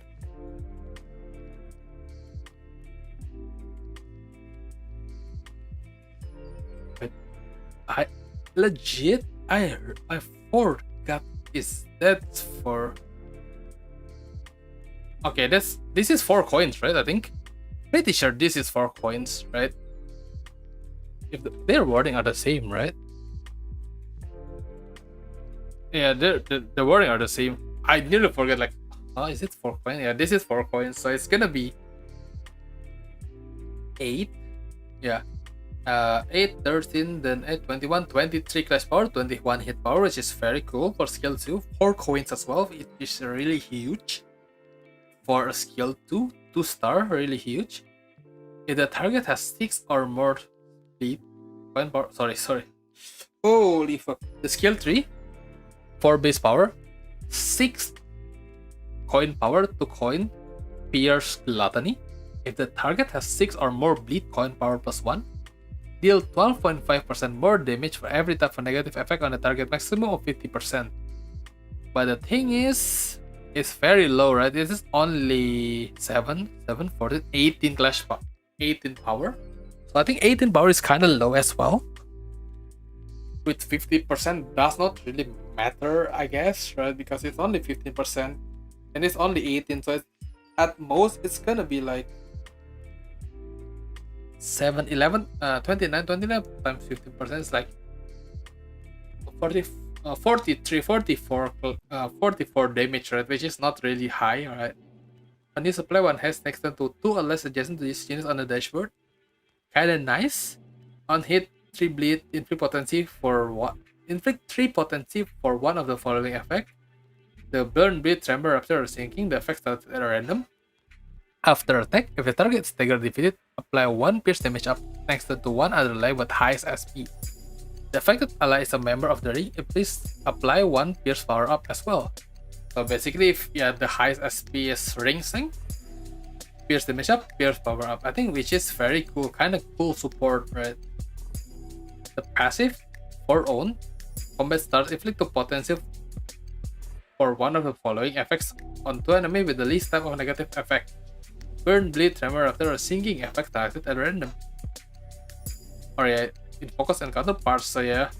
It's inflict either bleed, burn, tremor after singing, which is kinda cool, I guess, right? When she's in combat but yeah. So then yeah, same as Ring saying, this identity only inflict bleed, right? Because sorry, this identity is only considered as a bleed unit for mirror dungeons. The support passive for on as well. On ally with SP, heal for SP when defeating enemy with bleed. Heal 1 additional SP for every type of negative effect. Max 4 times per turn. So if you kill 3 enemies, so it's gonna be like 8 times 3, 24 SP if you kill the enemy. Before getting the SP for killing the enemy, right? Which I think is very cool. For SP wise, it's very cool. Very cool, very cool. The thing with this, right? She has a lot of. Wait, let me put it. Where the hell is she? Oh. Let's put her here first, right? She has quite nice damage, right? So it's definitely not absolute dog water. Definitely not absolute dog water, right? But it's not definitely mediocre status because she is a bleed unit. Bleed doesn't have a status. Definitely not status core. Definitely not as strong as. So probably I think it's alright because while she's very cool, effect pools, pierce skill too. First of all, there's a lot of other skill. First of all, there's a lot of pierce, which is very good as well. Second of all, like pierce is kind of dead this railway, right? I think she's only used in railway 3 once for gaslit, and I think you can use other units as well, pretty sure. But yeah, ring is kind of used for that.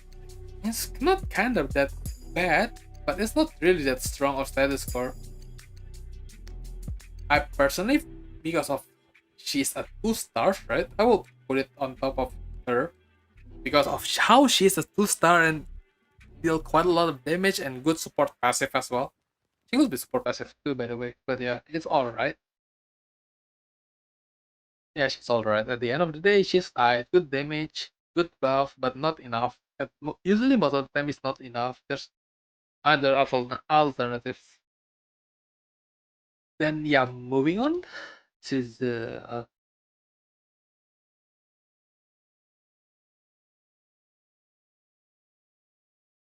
If you're having trouble finding anything in the template, then sort them by faction. Please order a set of association order. Oh, is this yours? Oh shit. Oh shit. But yeah, I figured it's like sorted by associations, but yeah, I don't know which associations came first. Oh, thank you. Like, thanks for. I guess I'm yoinking this, but yeah, it is very cool because the last time I used this, right? It was like at season 2 and barely have anything. I have to put it out myself. Wait, let me do this first. Give me a second here, because I don't want to dox myself. Because yeah, last time I used this,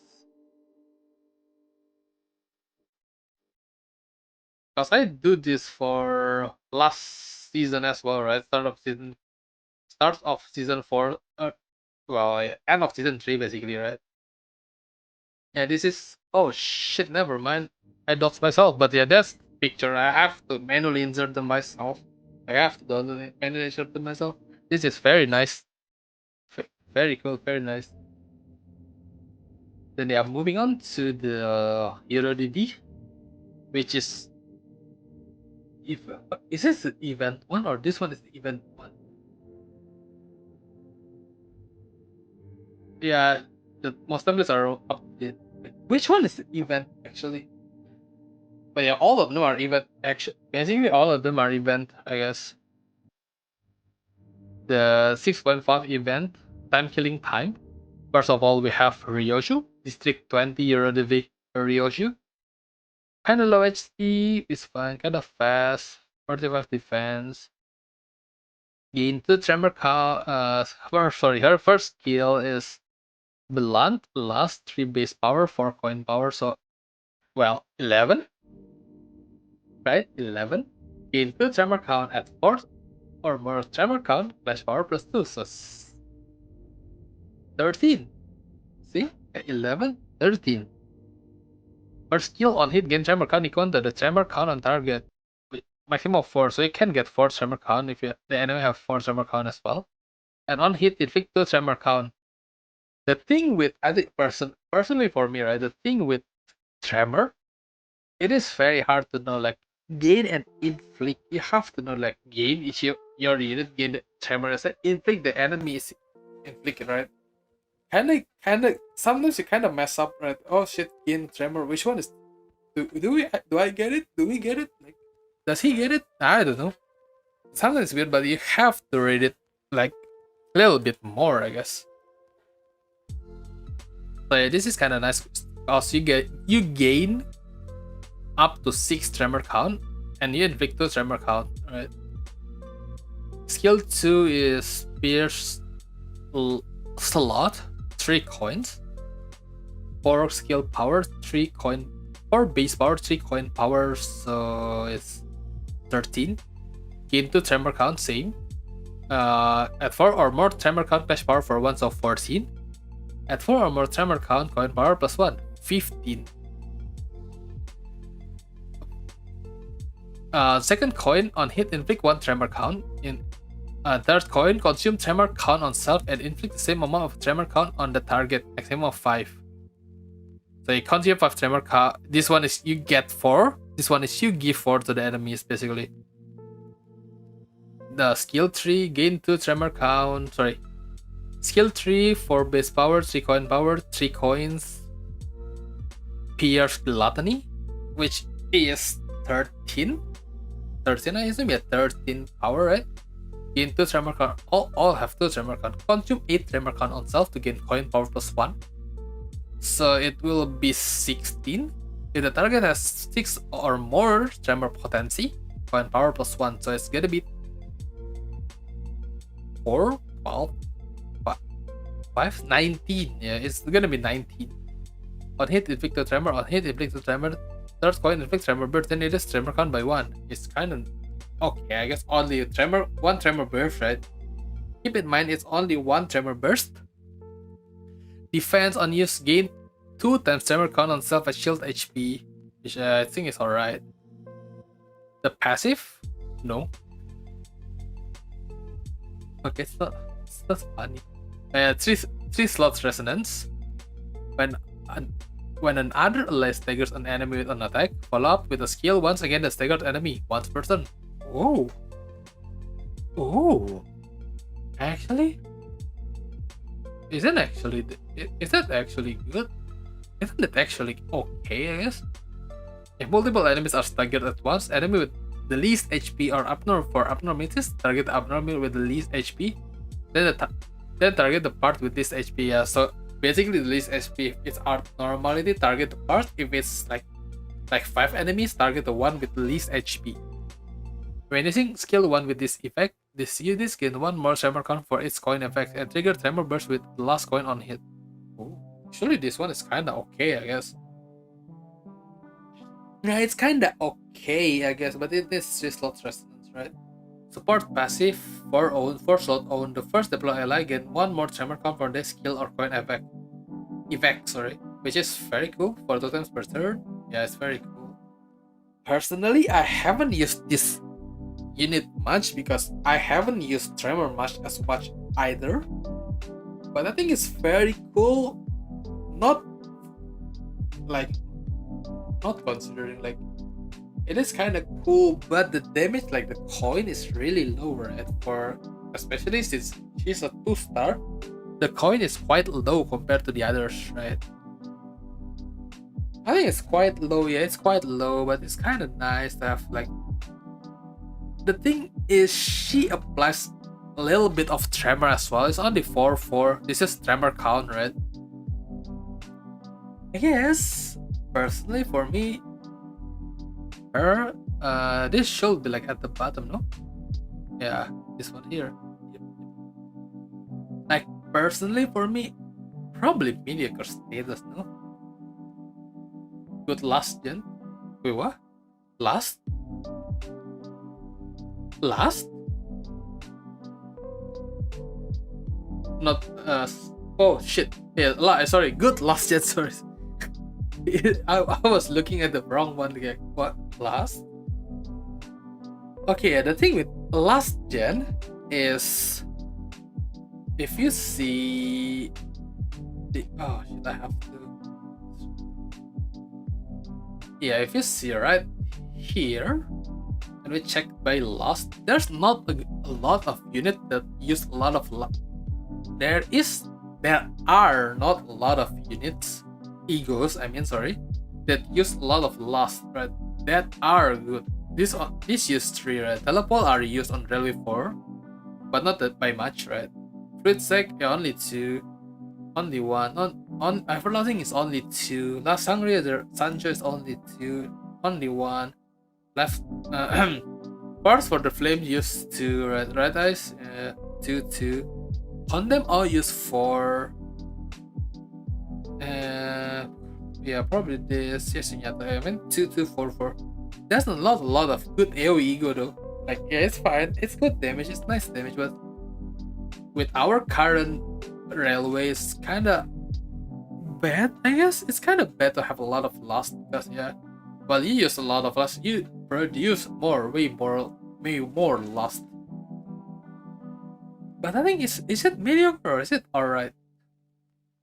The thing is, while she has good last gen because of this, right? Because of this, because follow up of skill 1, obviously you use skill 1 again. So there's +1 plus resources, but it's kind of low HP. Sorry, low damage, low coin, right? Low coins means low damage. But yeah, you can tremor count for yourself. Only 2 tremor count on the enemy. But tremor burst, I guess. Yeah, I guess tremor burst is nice, I guess. But the this one is only inflict 1 tremor count and tremor count, yeah. Inflict tremor count. This one is more a tremor count, which usually do not it's not really needed to have a lot of tremor count, right? But is it? I don't think she has medical status to be honest with you, right? But is she the same tier as her and her? I don't think so. Maybe like bottom tier, like very here. Is it mediocre though? But yeah, cause it's good loss. It's a good last gen, not good damage though. Hmm. I don't actually know. Because it's only have one chamber burst itself, right? Huh. Let's check. Do we have any more? No. It appears as well.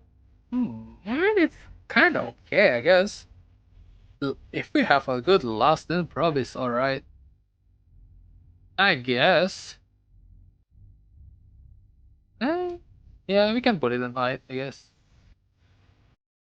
I mean, Tremor Count is kind of useful as well for Everlasting, right? Combined with Everlasting. If there's not Everlasting, if it's not combined with Everlasting Pause, it's probably here mediocre status because who the fuck needs a lot of Tremor Count, right? But with Everlasting, probably here. Yeah, I think that's my stance on it, I guess. Next, the District 20 Yerdevi Honglers. 7 HP as Ryoshu, 3 up to 7 speed, 45 defense. It's a 2 coins, blunt, bloom, base power of 3, coin power of 4, right? As 11, gain 2 tremor count, and 6 or more tremor count, coin power for plus 1, 13. On hit, inflict 2 tremor. On hit, it gain 2 tremor count. So you inflict 2 tremor and you gain 2 tremor count. This gain to tremor count has like quote unquote ruined my run like way too many times than I would like to admit because oh yeah shit two tremor count okay it's fine. Then I was like, huh, where is my tremor? Where is it gone? Because it is gain. Uh huh. But yeah, his skill 2 is 3 coins per slot, 4 base power, 4 coin power. If the target 6 plus tremor, flash power plus 1, gain 3 tremor count, unused. At 5 or more tremor count, coin power plus 1. So it's gonna be 5, 14, 15 play. Sorry, 5, 5, 10, 15, 19, 20 clash power, 19 tech power, right? On hit, gain 3 tremor count. On hit, gain inflict 3 tremor. On hit, if the target has 6 or more tremor, trigger tremor burst, then reduce the target's tremor count by 1. This fucked me up as well because it's gain. So, in short, this unit's skill 1 and 2 does not give any tremor count to the enemy, right? And on his skill 3, which is a 4 coin, 3 base power, 3 coin power, Pierce Gluttony. On use, class power plus 1 for every 6 tremor on target, maximum of 2, right? At less than 15 tremor count on self, consume 10 tremor count to gain coin power plus 2. If you have 15 or more, I guess, consume 15 tremor count on self to gain coin power plus 3. So if you have 15 tremor power and the target has 12 tremor potency, you will have 3, so 6, 24, 27, 29 clash power, 27 tech power, which is kind of huge. It is quite huge for the skill 3, I guess. And it's 4 coin as well, so it's kind of huge. But it's kind of hard to get 15 tremor count because this is only 4, right? This is only 4, this is only 6, and I think you lose the count by 1 every turn. So yeah, you need to like 3 turns, I guess, right? I think, yeah, without any other help, you need 3 turns basically. The 4 turns you can get consume 15 tremor burst, which is kind of hard, right? Which is kind of hard to get actually. That's one of my problems too when running this. First coin on hit, if this skill consume tremor, count on use, in trigger amplitude entanglement into tremor reverse. This one is kind of different with the other amplitude, so it's not making it into a tremor lemon, right? Tremor reverb, I call it tremor lemon just to be sure. So this one is quote unquote used. Alright. Yet turn end converted into base tremor. So at turn end, whether if it's just a normal tremor or like other tremor, it's gonna be into normal tremor again, which is kind of bad, I guess, because you want the tremor lemon to basically stay there, right, for the tremor itself, right? On hit, trigger tremor burst, then it is target tremor count by 1, normal. On hit, if this skill consumes 10 plus tremor count on the third coin, if this skill consumes 10 or more tremor count on skill use, trigger tremor burst, then reduce target tremor count by 1. Same as the 4 coins, so basically 3 tremor burst, right? But if this unit consumes less than 15 tremor count, trigger tremor burst on self after activated above effect. Which I think it's fine because your tremor is normal tremor, so it's only stagger threshold, right? Not damage, so it's fine.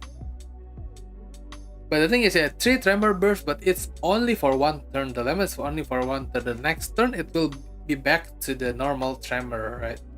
The defense on use gain 2 times tremor count on target, shield as max HP turns into 26 HP, which is It's passive 6 own. Turn and gain damage up on next turn equal to the number of times this unit trigger tremor burst on this turn. Maximum of 3. So if you tremor burst 3 times, boom, 3 damage up, 30% more damage. For what skill? I don't know, but 30% more damage. Very cool. The support passive is 3 slot resonance.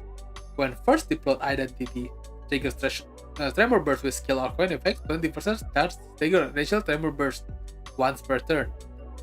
This one is real good, right? Combined with tremor lemon, tremor reverb.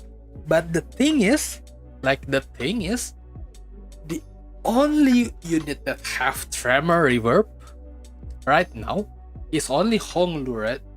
With him and the ego, right? Yeah, and the ego is it is only him that have tremor lemon, so it's and tremor lemon is really good with tremor burst because more tremor burst, more damage, right? And yeah, it's not there.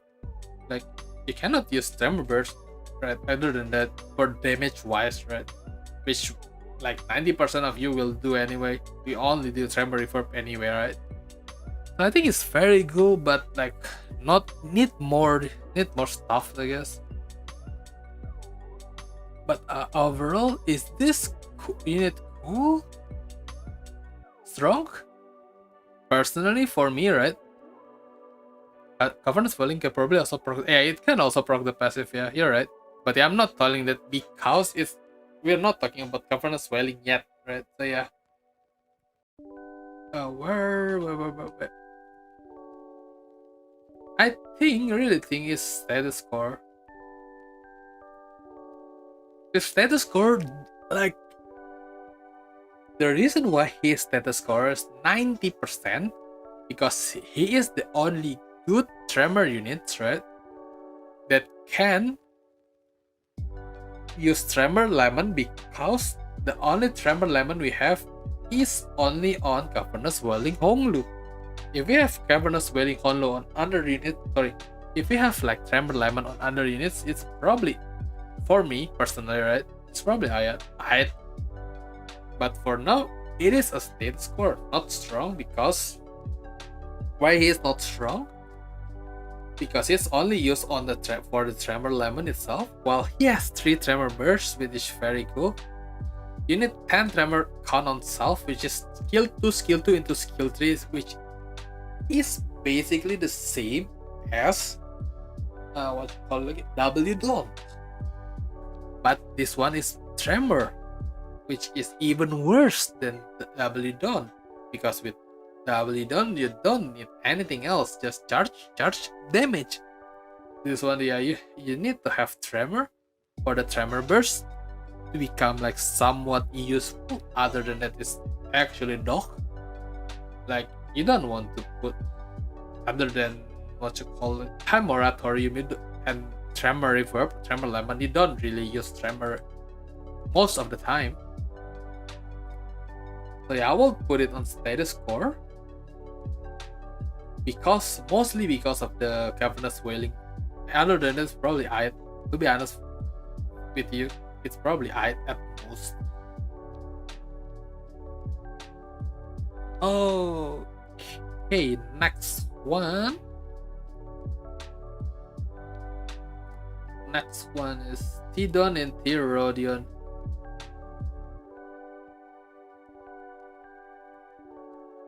I guess let's go first from T-Don. I guess T-Don is first, yeah. T-Don is tanky as fuck. So much tanky that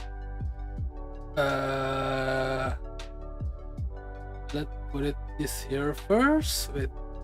It's so much tanky that I don't know if it's still there, right? Let me check first. Where is Limbus Company?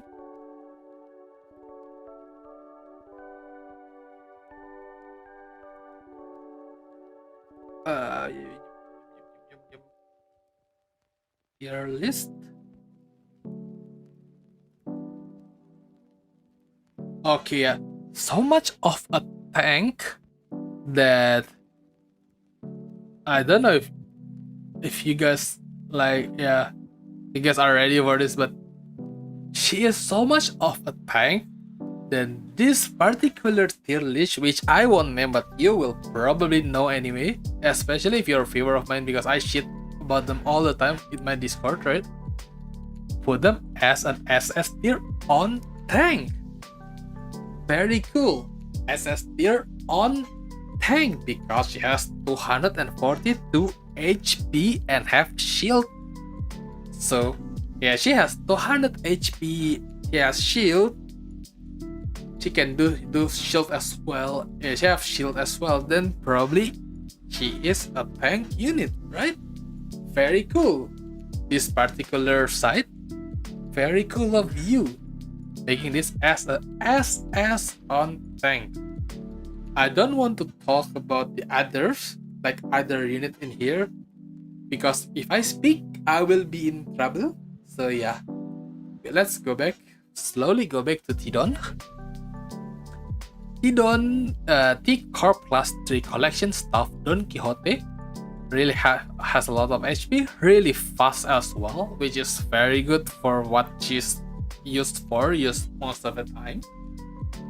Her first skill is a gluttony, base power of 3, coin power of 4, and she has 2 coins, so it's gonna be 11. Gain 2 tremor count, gain clash power plus 1 for every 6 tremor on target, maximum of 2, so 13 clash power, 11 tech power still. Gain 3 aggro to the skill slot next turn on use, and on hit, gain 4 aggro to the skill slot next turn, so it's gonna be 7 aggro. I don't want to I don't know what to explain aggro is, but hopefully you should know what aggro is. And then on the second coin, inflict 2 tremor, right? On her skill 2, sorry, on use, gain 3 tremor count. Sorry, not. Oh shit, I kept forgetting. But on her skill 2, she is slash right with the 3 coins, base power of 4, coin power of 4, so it is 16. Gain 3 tremor count, clash power plus 1 for every 6 tremor on the target, maximum of 2, so 18 clash power, 16 tech power, right? On hit, consume up to 3 tremor on target, and gain the double amount of consume as tremor count on self. So you yoink the tremor on the enemy, and yeah, you take it as a tremor count on self, maximum of 3, right? Up to 3, so it's gonna be 6 tremor count on self. Inflict tremor consume -1 bind next turn. So if you consume 2 tremor, then 1 bind, 3 tremor, then 2 binds, right? Second coin, inflict 3 tremor. So if you yoink 3, you give back 3. Alright? Cool. On hit, if this skill coin inflict consume on tremor on target, trigger tremor burst, then reduce the target tremor count by 1. If you yoink, it tremor burst, basically. Simple as that. Let me drink first, sorry.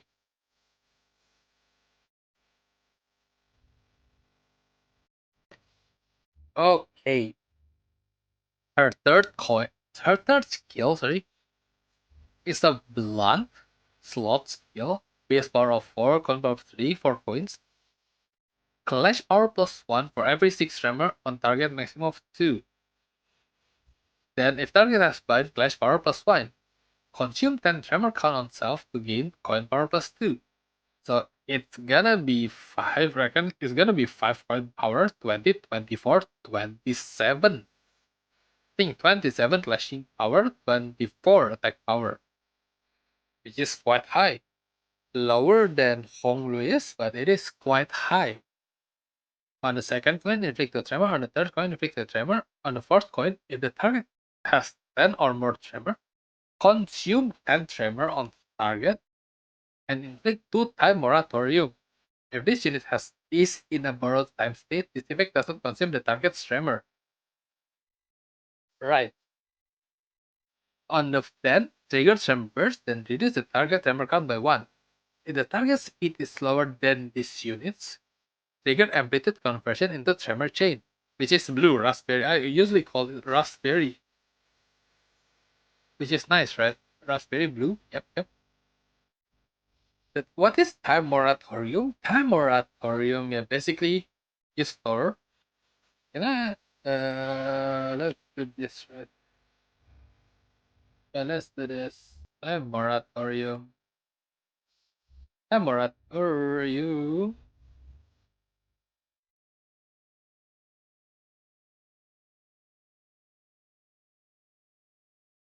Let's just say you have 3 units right here, right?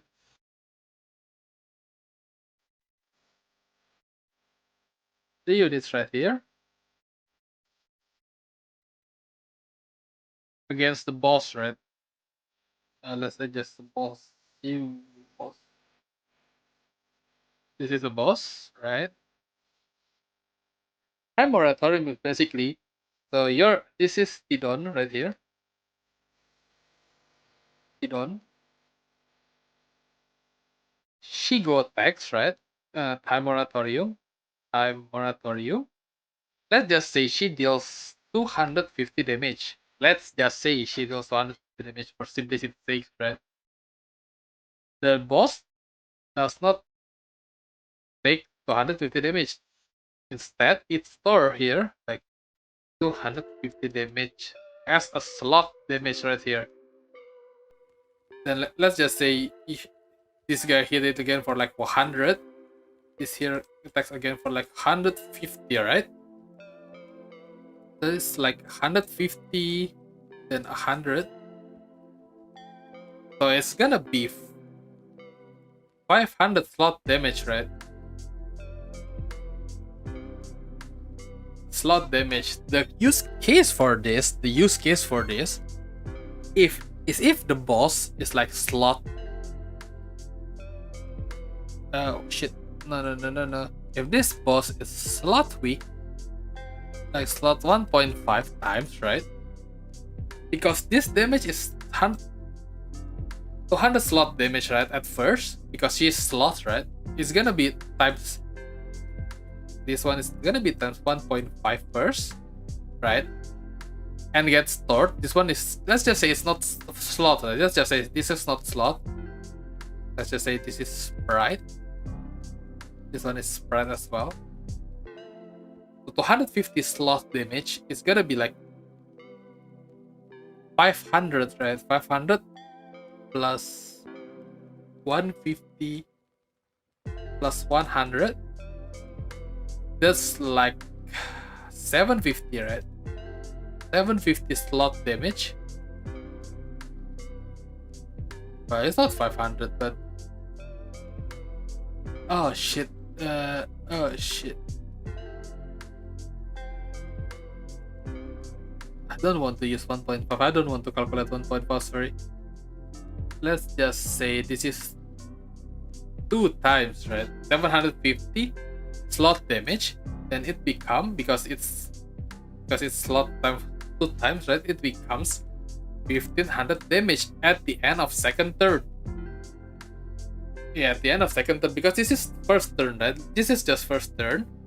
Then you hit again, basically. Let's just say you hit again, but I don't want to add the number. At the end of second turn, it will be 750 damage, stored damage.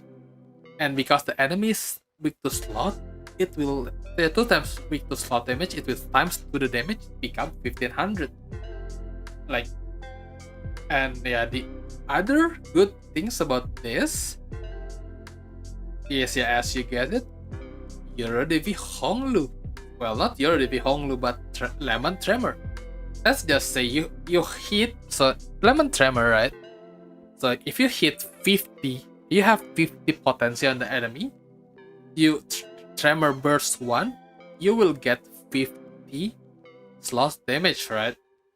That's how Tremor Lemon works, right? So if you hit the enemy is 2 times weak to slot, you hit 50, it's actually 100, right? Then you store it because of the moratorium, right?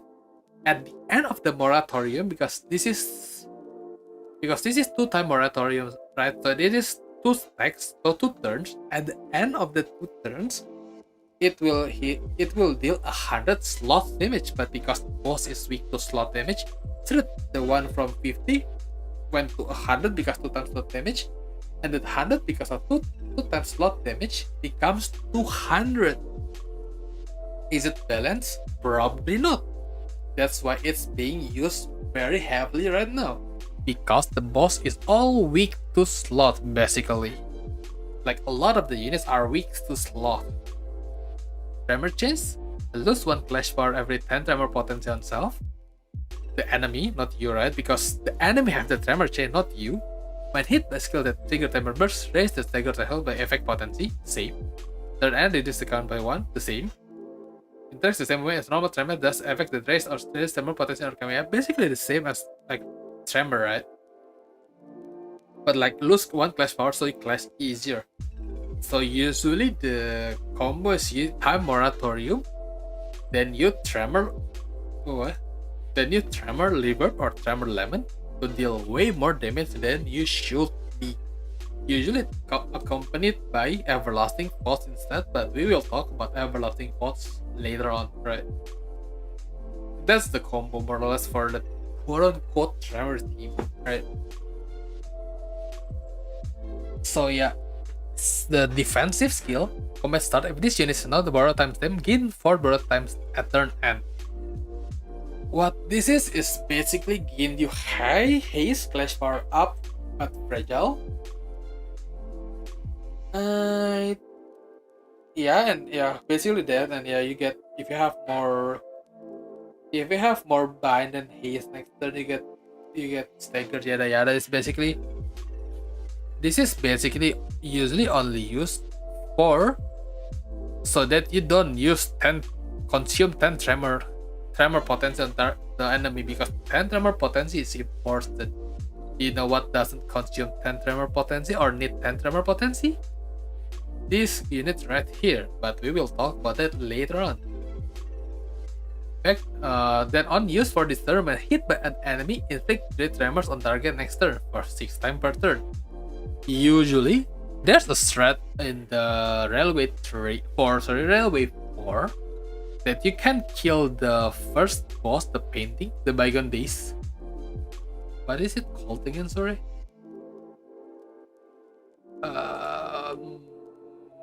Refracted portrait of a certain day, right? You can kill him in 3 turns with time moratorium Tidon. How the other stages go, don't ask me. It's the reason why this is not used, because yeah, it's gonna fuck up your later. Catch up the last turn by watching about 25. Fuck. The corp don't is score. The thing is the use case for this is you shield the corp down twice. So sorry, once, but like takes 2 instant of damage. So you inflict 6 tremor, right? And then you inflict 5 tremor here, so you have 10 tremor there, but you don't consume at all, so it's basically free moratorium. But it is way harder than it is, because yeah, there's a better threat, and I don't want to tell you the threat because this is a tier list video. Well, stream. Yeah, well, let's go to the passive. 5 slot on turn, and this unit within 10-20% HP instantly heal 80% of this unit's max HP and recover from the trigger once per turn. Sorry, once per encounter. This is basically that the Railway to T-Corp, yeah. When this unit loses borrow time, gain 8 aggro to one of these unit skill slots next turn. Also, hello back. And in the support passive, it's 3 on when all alive but slow speak that damage from enemies with timer, 10% less damage, which is you will not receive damage anyway, right? Usually. The thing is, okay, I think it's because this tier list is basically quote-unquote biased towards railway, especially low turns, but not necessarily Railway 4, right? Because if it's Railway 4, let's wait, what? Oh, it is a status score in my opinion because of how time moratorium. Her first armor is super cure. She scored at least. She is status score. The thing is, time moratorium is only good. Like she's, I think same as Eurodivi Honglu, I guess.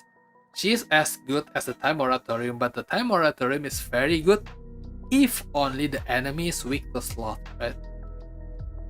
Like let's just say this one is not 2 times, but like 0.5% slots, right? It's not gonna be 150, no, it's gonna be 375 instead, right? Which is basically half your damage, which is basically like you lose DPS if the enemy is not weak to slot. That's the point, right?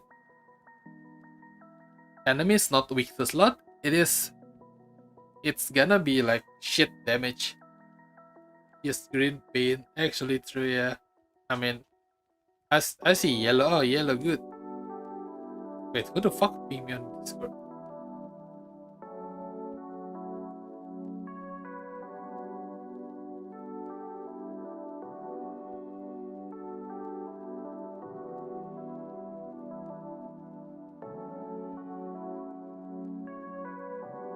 But yeah, she's only as good if the enemy has slot weaknesses, right? If the enemy doesn't have slot fail or something, it probably is gonna be like I guess. But for the thing is, time moratorium is not necessarily a tremor team. You could play time moratorium without even playing the tremor itself, which some like the section 1 of Railway 4 is doing that, exactly that, right? But yeah, I mean, time moratorium itself is a status, I guess, right? Which is, I think it's a core, because if you user is very cool. Then moving on to the next one. Yeah, moving on to the next one. T-Corp Staff Rodion. Lower HP than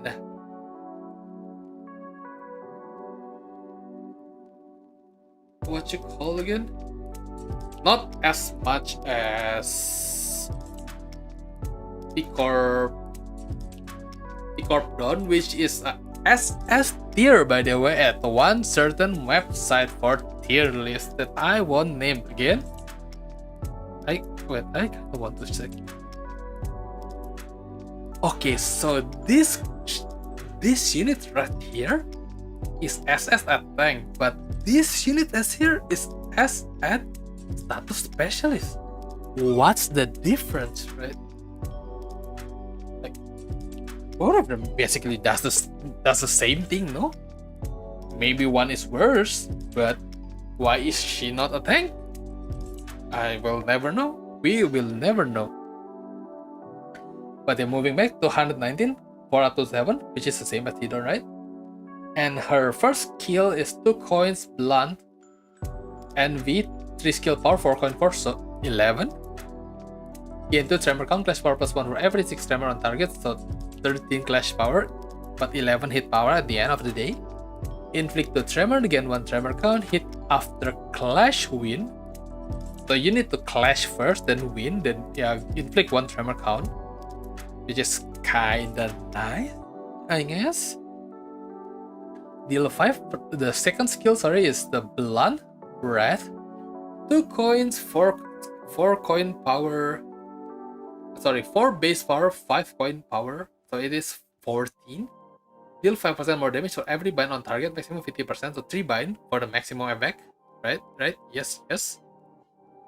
Gain 2 tremor count, clash power plus 1 for every 6 tremor on target, maximum of 2, so it's gonna be 16, right?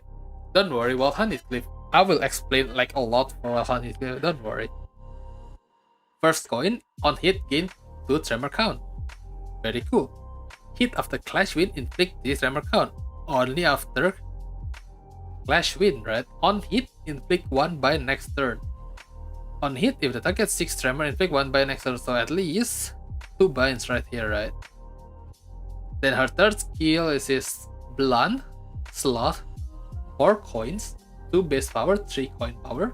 Deal 5% more damage for every bind on target, maximum of 20%. So 4 binds here, right? On use, if the target has 8 or more tremor potency, clash power plus 2.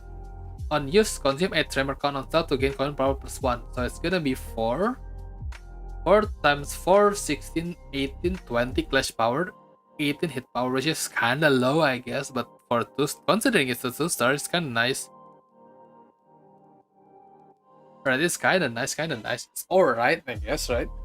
Inflict 3 tremor count, 1 tremor, then 2 tremor, then 1 bind. If this unit consumes tremor count with skill used, this one right here, coin power, inflict 2 bind next turn. If this unit is a borrow times state, inflict 2 time moratorium, then trigger tremor burst, then reduce the target tremor count by 1. Do you see what's like the difference between him and Don Quixote? The main difference is this target has 10 tremor, consume 10 tremor, right? You see this one? It's only borrowed time, consume 2 time moratorium. Like, you don't need to have the tremor itself inflict time moratorium, which is very huge. Because if you want to know, like, wait, let us just tell the defense first, right? This one is 4 borrowed time. This one is basically 3 borrowed time. Basically more or less the same, right? This one is 10 to 20. This is 16 to 20, like lesser, I guess. Only healed at 60% HP, basically, right? Tech damage, I think the same, right? Oh no, it's different. When clashing against target with time moratorium, clash power +2, take 10% less damage with target time moratorium, right? Then the support passive 3 raised to 1 alive with a faster speed, clash power +1 with clashing against with tremor. I think it's alright. But the main power of this is with this that I said earlier, right? Like with Tidon, you need to shield for the 3 turns, right? The 3 turns, you need to shield her, then get hurt twice, get hit twice. Then you use skill 3 from time moratorium and like you use all the skills you have. Meanwhile, for this, you don't even need to do that, right? Well, this inflict to tremor, but you don't really need that, right, for the tremor, because you don't need any like tremor requirement for time moratorium, which is mostly why myself, right, and the others put her at level 1. Why? Because in Railway 4 there is well, we cannot see it. There's a funny mechanic, right, where if you kill yourself, you should kill yourself now together.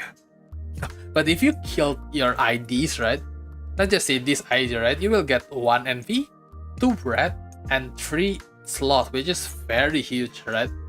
And most of the low turn speedrunners just do is you have enough for the like tank until the what you call again, the part before it's got 5 fragility, right? And you use time moratorium there, and then she just die. Like poof, bye bye, die. Because time moratorium is so OP, you don't need her for her damage. You just need her for time moratorium, like only for time moratorium. And it's the core, not core, it's the meta right now. It's the suicide, I think, yeah. I think it's the current world tracker.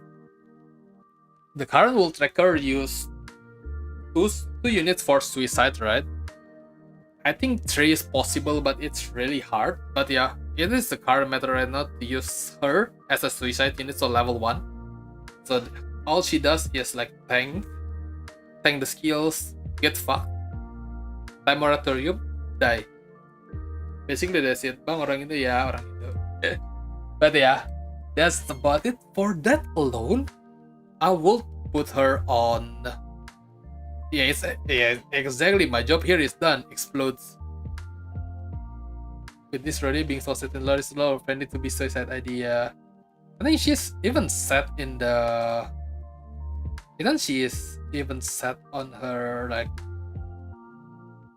Yeah, she's like depressed here, right? So sad here, even with food. Like, look at this one, right? Food happy, right?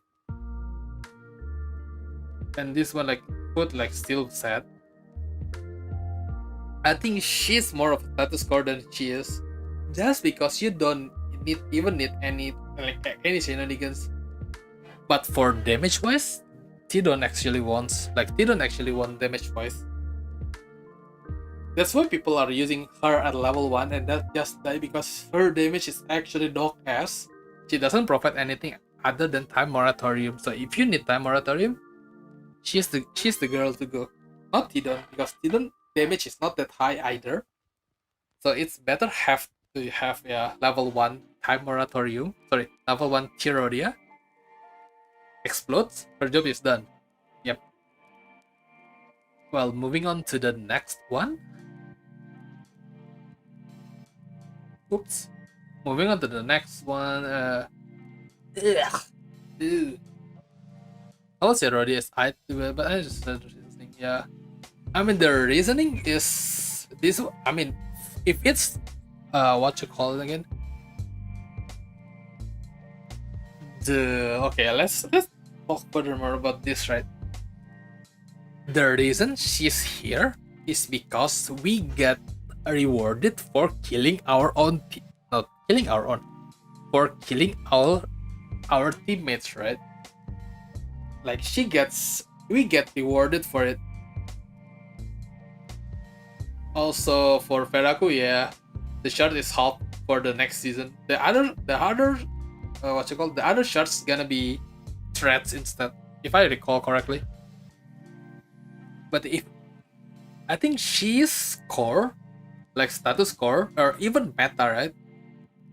As long as we get rewarded for our units dying, if it's like no reason for our units to die, then using her is basically DPS loss, right? Because you don't get any resources, you don't deal any damage, and probably 2 turns, except for things like this, I guess. You just time moratorium and goodbye, right? It's basically it. It's even like more rewarded, I guess, rewarded with more resources, which the resources are very nice actually, because yeah, you get a lot of it. But yeah, that's about it, I guess. If it wasn't for that, if we don't get rewarded and we don't need to like 2 turns, like, or 3 turns time moratorium and die, it's probably I at the very most, because, or even mediocre status, right? But because she doesn't have any threshold tremor for doing time moratorium, that is score. That's about it. Then yeah, we go to the I gotta be honest, I don't have a lot of ID that I didn't exchange, right? This mine is one of it. Probably later, but yeah, not now. But the DHE South section, DHE Association South section for the director Meursault. But let me check. Ooh. A on tier list on the other side, by the way. 209 HP, 4 up to 6 speed, 47 defense, which is quite high actually. His first skill is 2 coins, gluttony, 3 coin power, 3 base power, 4 coin power, so it's 11. Gain insight plus 5% max HP shield if this skill is discarded. On use, discard 1 skill of the lowest rank in all of these skill unit slots. Then gain insight -1 clash power, maximum of 2, so you can get up to 13. As usual. Clash Wind gain 2 erudition once per turn. Second coin on hit, inflict 2 singing count. Right? What is insight? Insight is the last rank of the skill discarded by this unit with its effect. So this skill is insight 1, this skill is insight 2, this skill is insight 3, basically, right? Yeah, last skill discarded. So if you discard skill 3 last turn, you have 3 inside the next turn. So let's just say you have skill 1 and skill 3, you use skill 1 and discard skill 3. I don't know how, but yeah, you discarded skill 3. Then you get 3 inside basically for the next turn. Then if Clash Wind Erudition is, I think, max HPS shield, right? When discarding a skill, yeah. So you get HPS shield. Yeah, you get 1.5% times erudition of this unit's max FPS shield. So let's just say this is to erudition, right? 209, so to 2.09, so basically only 2 times 1.5, 3, basically 3. Is it 3? Yeah, 3? Isn't that low? Yeah, probably 3 shield, I guess.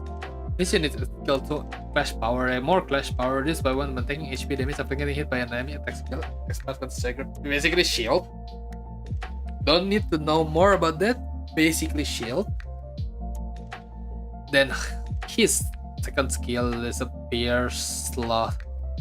2 coins for base power, 6 coin power. Deal 5% more damage for every insight on self, maximum of 15%. Insight is the other thing I earlier, discard thingy. Apply erudition equal to insight on self to 2 random allies on self, apparatus allied with this card that has the least erudition. And then on use, discard 2 of these units skill in ascending order of rank for all of its core. So discard 2, right? So you can get like 3 and 1 and probably. Does it have max? I don't think it has max actually, but you can get a lot of insight that way. Then coin power plus 1 for every 6 singing on the target, maximum of 2. That inflict singing equal to insight times 2. So if you have 3 insight, it's probably 6, right? The thing is, he is only 16 clash power here, or damage I guess. But if you see this is neutral, this is negative sinking, right? Sinking potency. This doesn't have sinking potency as well. This is neutral count. This is only neutral negative, but inflicting it to insight, which probably is not gonna be high as well, right? And the third skill deal 5 is blunt. Bloom, 3 coins, base power of 5, coin power of 4. So it's gonna be 8, 12, 17. Deal 5% more damage for every insight, maximum 45%. Yeah, so you can get a lot of insight, I remember now. Unused coin power plus 1 for every 6 singing or target, maximum of 2. Coin power plus 1. So if it has 12, the enemy has 12 sinking, right? It's gonna be 6, 12, 18, 23, which is, I guess, kinda alright, I guess. Before attack, consume of erudition on self and gain the same value as additional insight. I am pretty sure, I might wrong, right? I am pretty sure the context of this, usually, it goes from top to bottom, right? So deal 5% more damage for every insight on target. So it calculates the insight first, then you get the additional insight next turn. You know what I mean? So the insight, so it doesn't count. This one doesn't count for this skill. If you use this skill at turn 2, those turn 2 doesn't count the erudition on self to get insight. I am kind of pretty sure that's what's happening.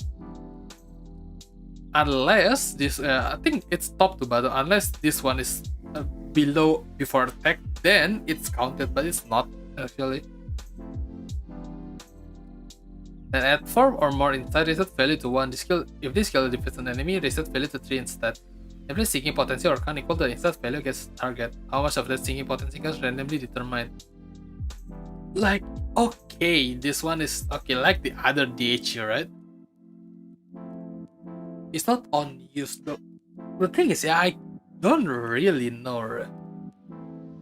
Only point power. Oh, is it? To deal 5%. Oh, that's okay. That's kind of okay. Because usually it's from top to bottom, right? The general knowledge of this is you top to bottom. So if you say so, probably it's counted there, I guess. Because usually the thing is it's top to bottom. Just read it line by line usually.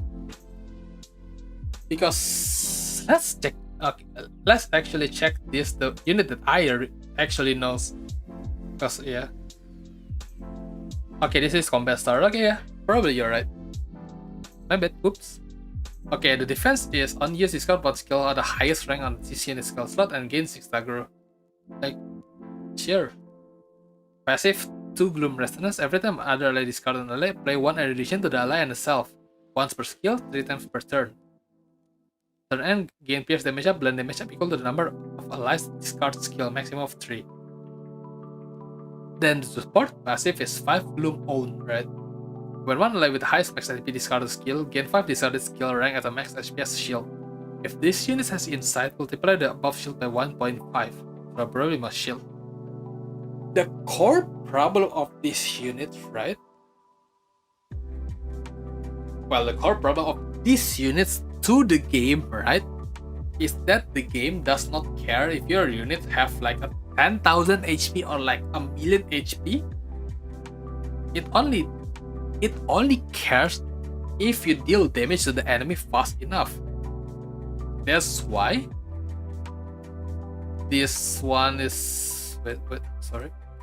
That's why this one is like 100 turn or less, right? Because it doesn't care, like, oh yeah, he never die, haha.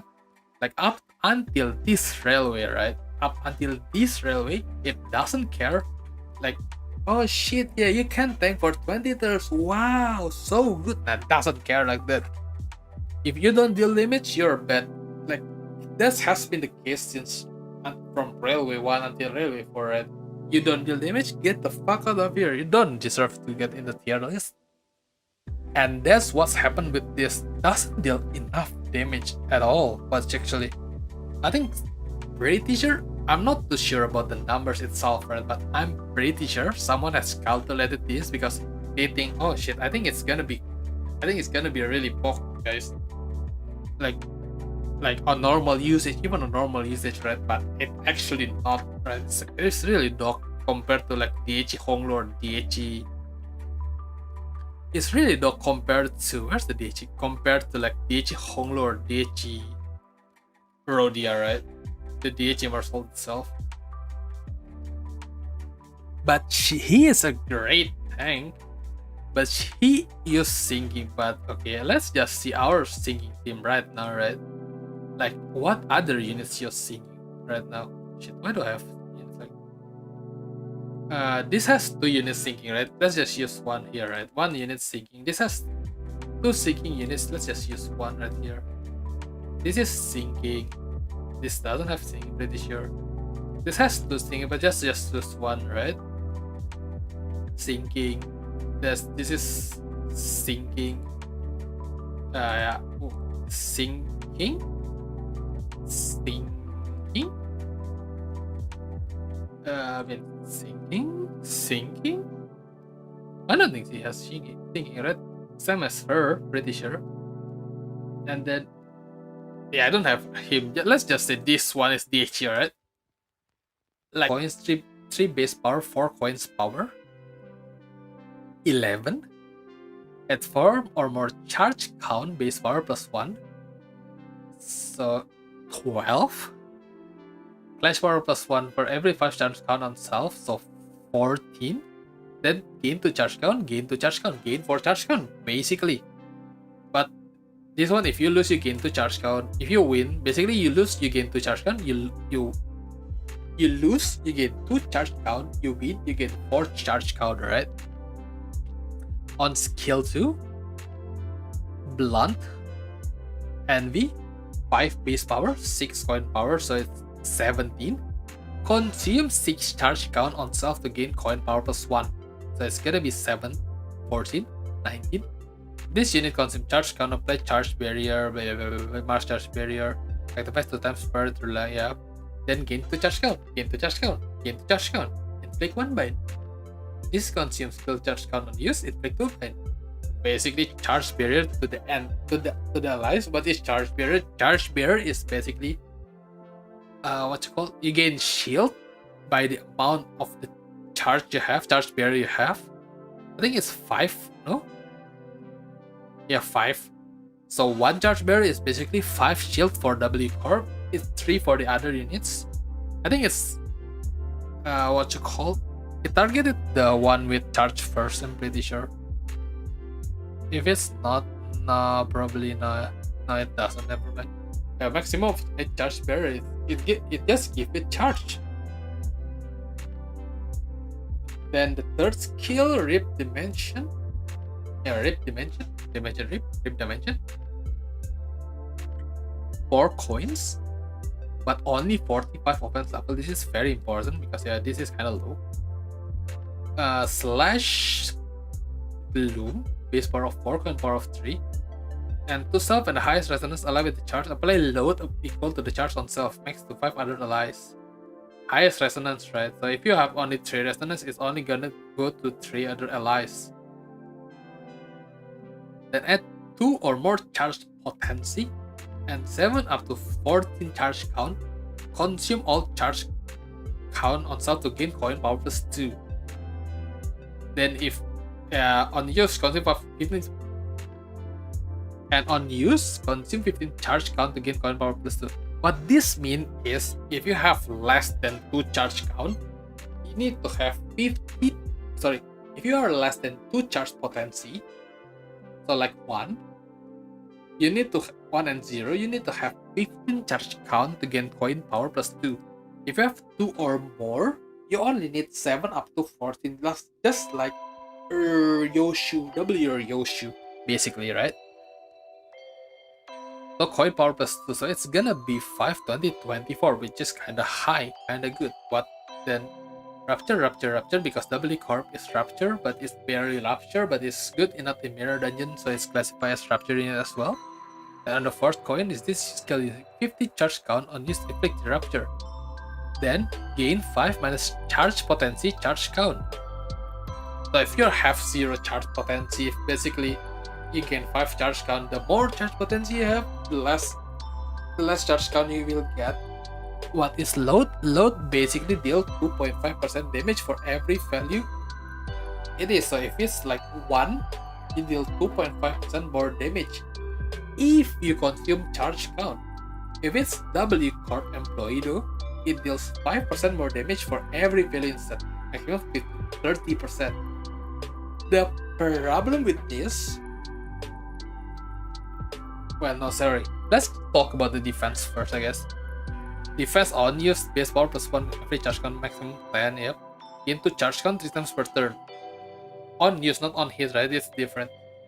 Then the passive, 3 and we own, gain 1 charge every time this unit consumes 10 cumulative charge count in this encounter. Turn end, apply 1 clash power up next to what? Next turn to charge amount of charge W Corp employees. So if you have 5 charge, the other W, sorry. If you have 5 charge potency, it will give 5, like 1 clash power up to 5 W Corp employees, including these units in reverse deployment orders. So from 6, 5, 4, 3, 2, 1. Maximum 5 allies, yep. Then support passive is 4 and PRS, 1 ally with the most charge count at the turn start, 10% more damage with a skill that consumes 7 or more charge count once per turn. Thing with this, right? It might look okay, but you only gain 4 charge count here. You consume 6 while you get 6, but you consume all of it. And this one, yeah, you consume 7 or 14. Like, it's kinda really bad, right? But the thing with this unit is combined with the Dimension Shredder Ego, which we will talk later. But Dimension Shredder Ego completely making this unit kind of viable because, first of all, you need to have a lot of charge units, right, in here, especially W Corp, right? Not just charge unit, but W Corp in itself. It's only for 30%, and this is on combat start, right?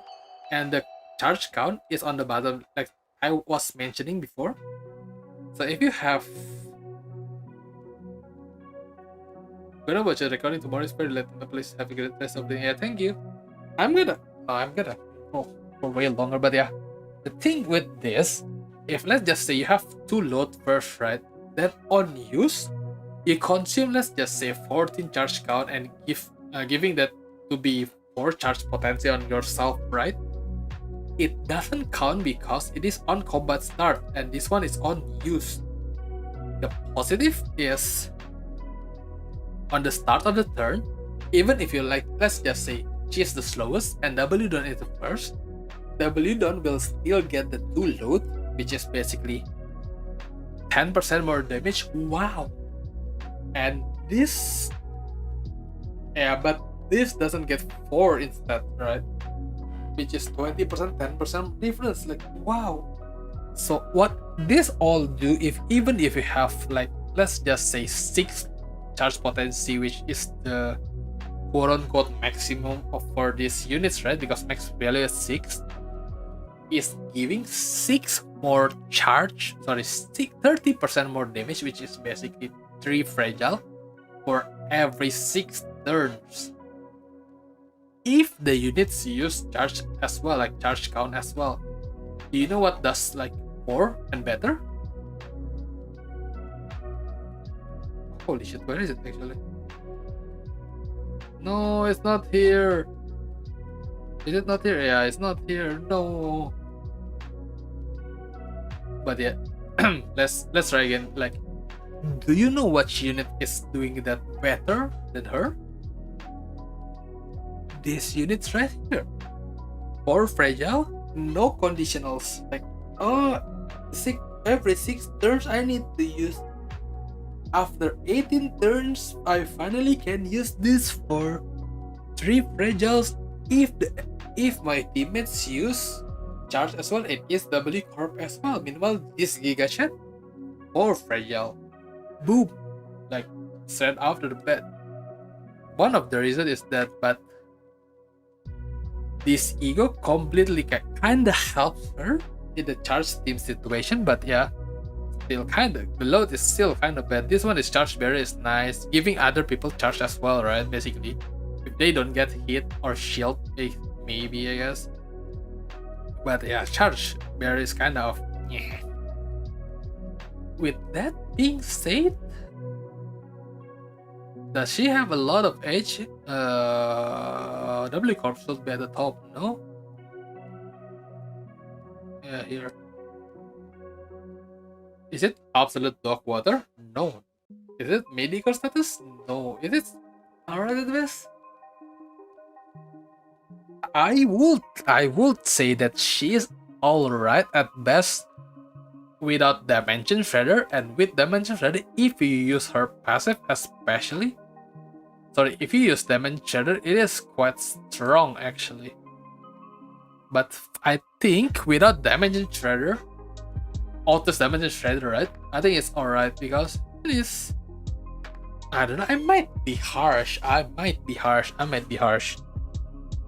Because this is actually quite a nice damage for coins, right? Let me actually count this actually. Coin power plus 2, so 9, 14, 19, 23, right? 9, 14, 23, 46, 19, 6, 40, wait, 46, 19, 60, 63, 63 is quite nice, especially if you have load. Yeah, I mean, but it's kind of slow. It's kind of good for this railway, but for the next railway, I don't know if it's gonna be good or not. Is it strong? Rob, I would legit say if it's, I think it's status core. I think it is status core with Dimension Shredder. It is alright without. What we think about Zway Mile? We'll talk about it later, I guess, soon. We need 1, 2, 3, 4, 5, 6, 7, 7 more. Right. I think it is alright. Not to be harsh, right? Because she's a 3 stars in the charge team. I think she's alright because she is so slow to ramp up. Most of the time, their turn will end already, right? Without Dimension Shredder, I think the earliest you can get 6 load is like turn 18 or something, right? Like, yeah, turn 18 or something, like similar 14 or 15. Meanwhile, the current low turns for railway, it's 12 turns right now, or 14. Usually 12 to 16, it's like low, considered low enough. So that's why I think it's too slow, just too slow to ramp up without Dimension Shredder. With Dimension Shredder, it is core. Whoops. Then multi-crack office fixer, the crack Faust first, I guess.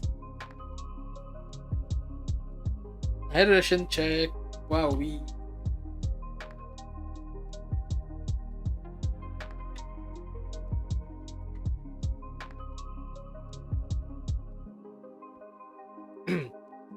Alright.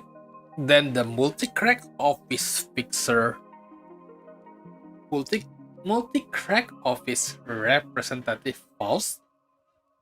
Lowest HP pool. 3 up to 7 speed, which is nice, right?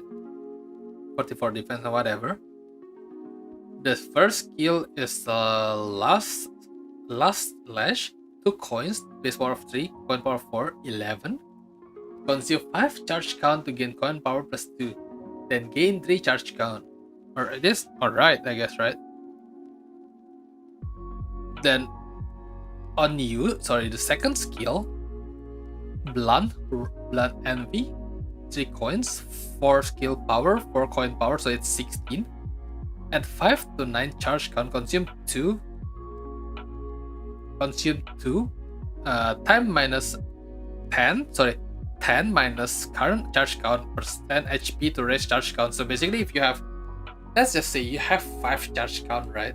So this is 10 minus 5 times 2. So 10 minus 5 is 5, right? Times 2 is 10. 10% HP to raise charge count to 10. So yeah, it's basically like W Ryoshu CDDR, but it's on skill 2. Then on use, consume 10 charge count. There's 10 charge count to gain coin power plus 2. It's gonna be 6 or 22 on skill 2. Very huge, by the way. 3 coins, 22 on skill 2. And then on her third coin, at 3 or more resonance, including this skill, it needs to be envy resonance. Like in my videos, I checked about this, right? It needs to be envy resonance. That's why it said including this skill. Consume all charge count on self and deal charge plus 4% more damage for every charge count consumed by this skill. And this consumed by this skill, and it's not this coin, right? So, oh, my eyes. So let's just say you have, right, you have, how to draw charge again, sorry? Like this? What the fuck is there? Oh.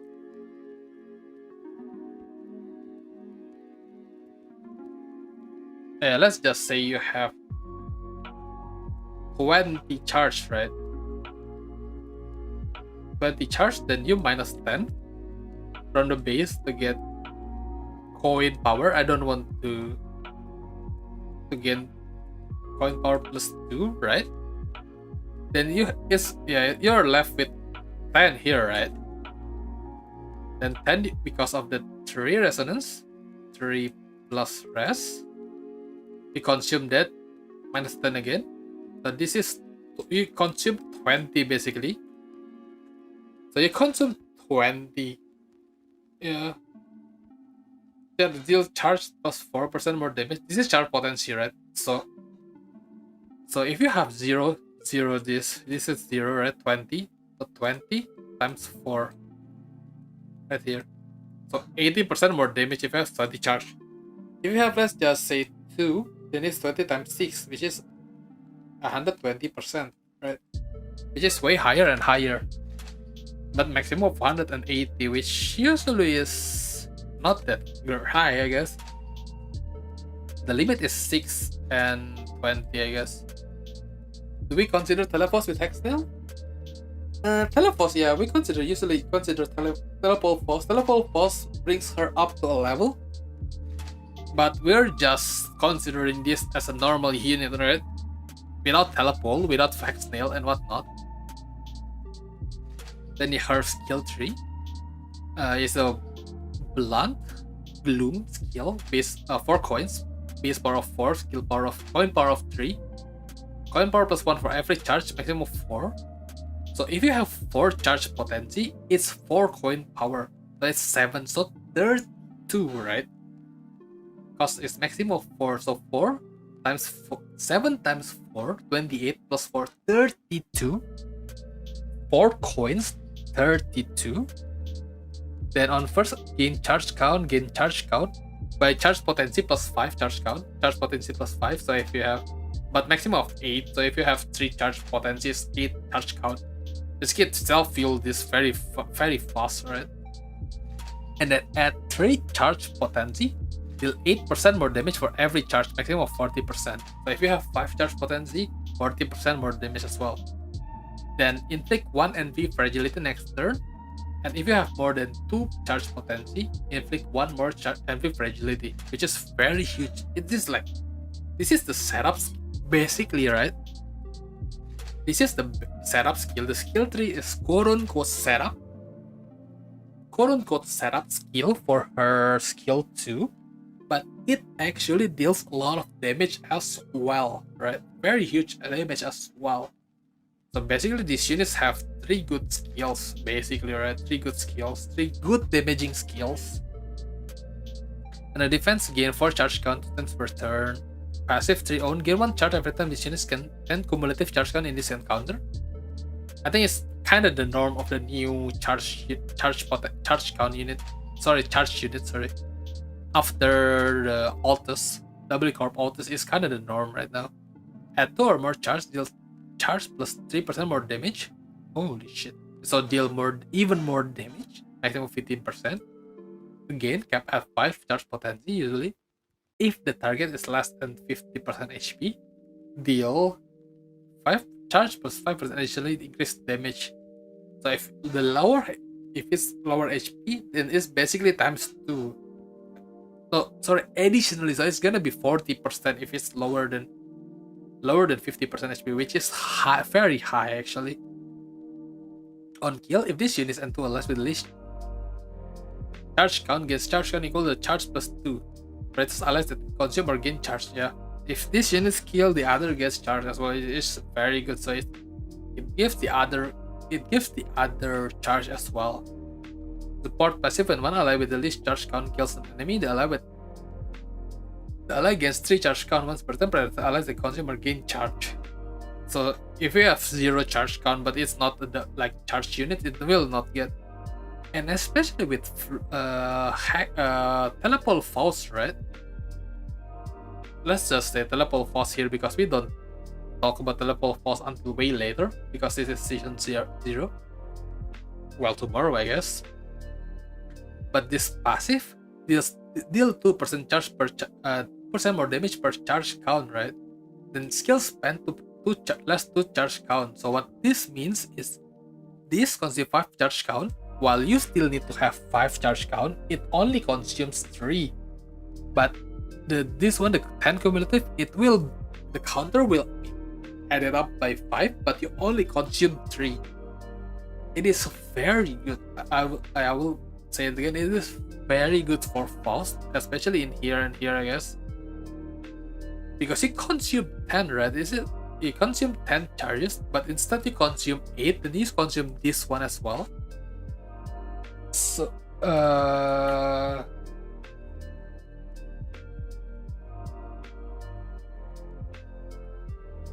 shit. Redo.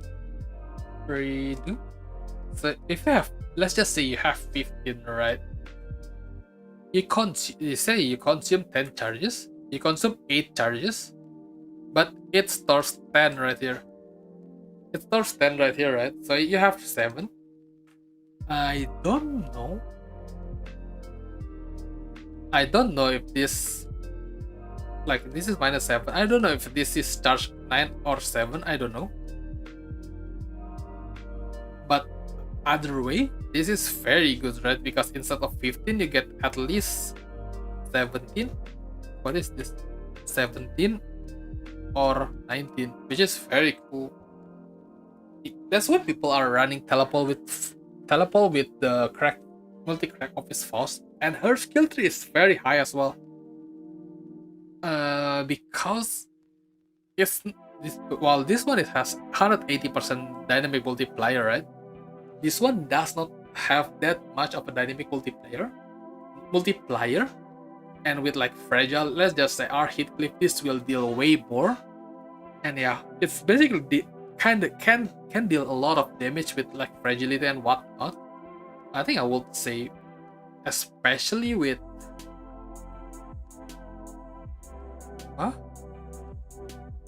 what?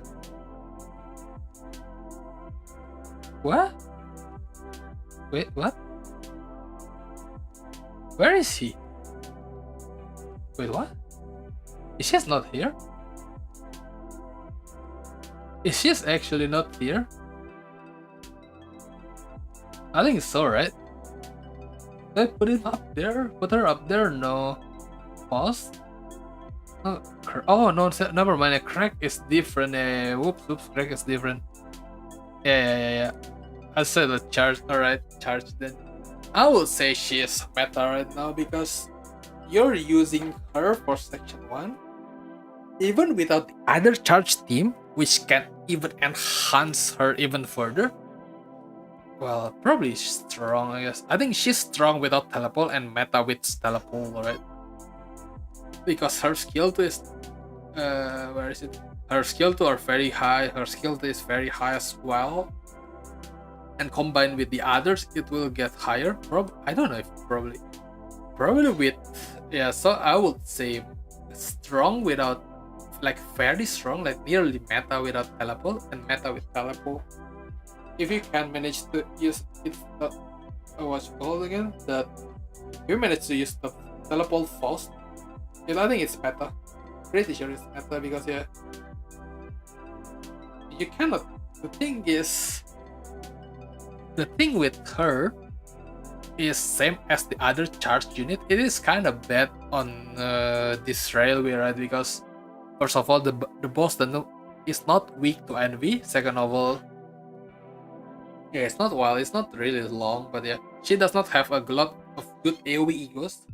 But she's the core theme of like section 1, which is, I think, compared to like other units, she's still the meta.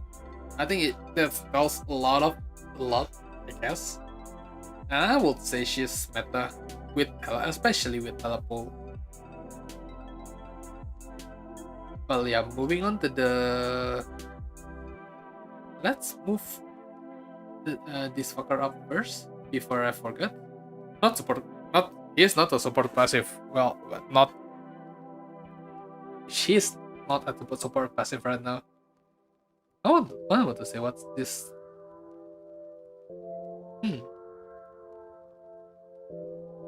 Is he even here? Interesting. So she is below her. Interesting, actually. Where is Multicrack? Oh, Multicrack SS, yeah. Actually interesting. This is on top of her, and her is on top of interesting. Not my tier list. Not my. Yeah, not my tier list. Not my problem. But yeah, Multicrack Office Fixer, I believe. Higher HP than the others, I guess. 186, kind of mediocre in the middle ground area. His first kill is 2 coins, red slash, base power of 3, coin power of 4, so it's 11. Consume 5 charge count to gain coin power plus 1, so it's gonna be 13. But he gets 4 charge count instead of 3. On his skill 2, sorry, basically the same as Multicrack Office Representative Boss. At 5 up to 9 charge count, consume 2 times the current charge.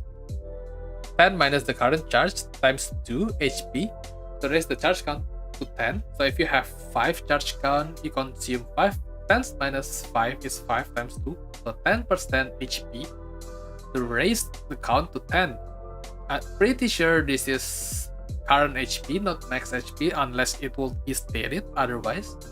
Then consume all those 10 charges to gain coin power plus 2. So it's went from 3, 6, 9, 13 to 19, which is very kind of nice as well, I guess. If this unit consume charge count, because at 5, so at least you have 5 charge count, inflict 2 defense shuffle down at the very turn, which is very cool. Then inflict 2 HP healing down, which is whatever you don't care, usually most of the time you will not care. And inflict photo electricity equals to charge, maximum of 3. This is charge potency, but if you have 0 charge potency, it will count as 1. So when this unit is healed, attacker gains charge count equal to the value of the photoelectricity. If you have 1, then 1 hit, 1 charge count. Only once per skill. If the attacker have 5 or less charge count, they gain 3 additional charge count instead. Plus 3 additional charge count instead. So it's gonna be 4, right? Turn end, the effect expired. So it's not -1. It's just for one turn. For that turn, right? I think for that turn, yeah, his third skill is 4 coins, Blunt Gloom, skill power of 5, coin power of 2, coin power plus 1 for every 2 charge potency of self, maximum of 2. So at 4th, at 4 charge potency, it will be 21, which is kind of huge. Then gain 7 charge count, like Faust basically, but like lower, but fast.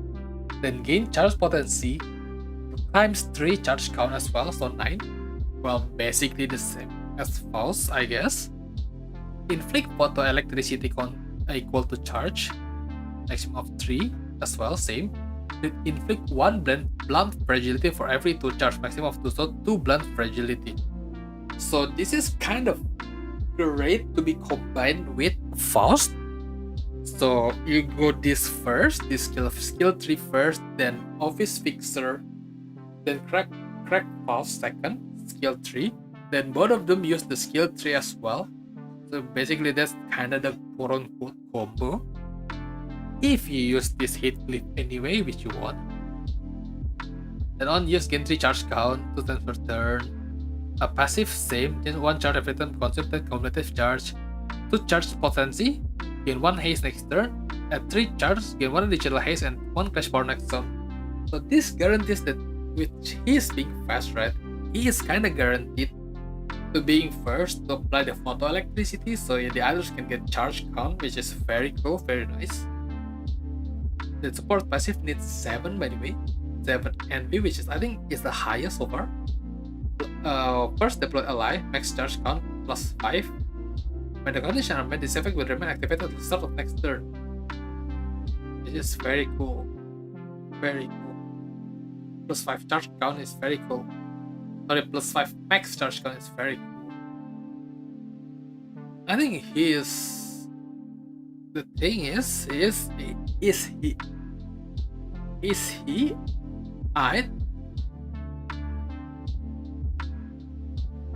Oh shit, actually true, I did not actually. Oh shit, yeah. After this, I guess. Whoops. Thank you for reminding me. Yeah, thank you for reminding. Because I literally forgot about him. Where is him actually? Should be, oh shit. Put him there first. The thing is, pretty sure it's a status core. If you run charge, like full charge, right? Not just like, oh yeah, I want to use W Dawn or I want to use multi-crack Office Fixer Faust by itself without any charge thing, then yeah, I would not use him, right?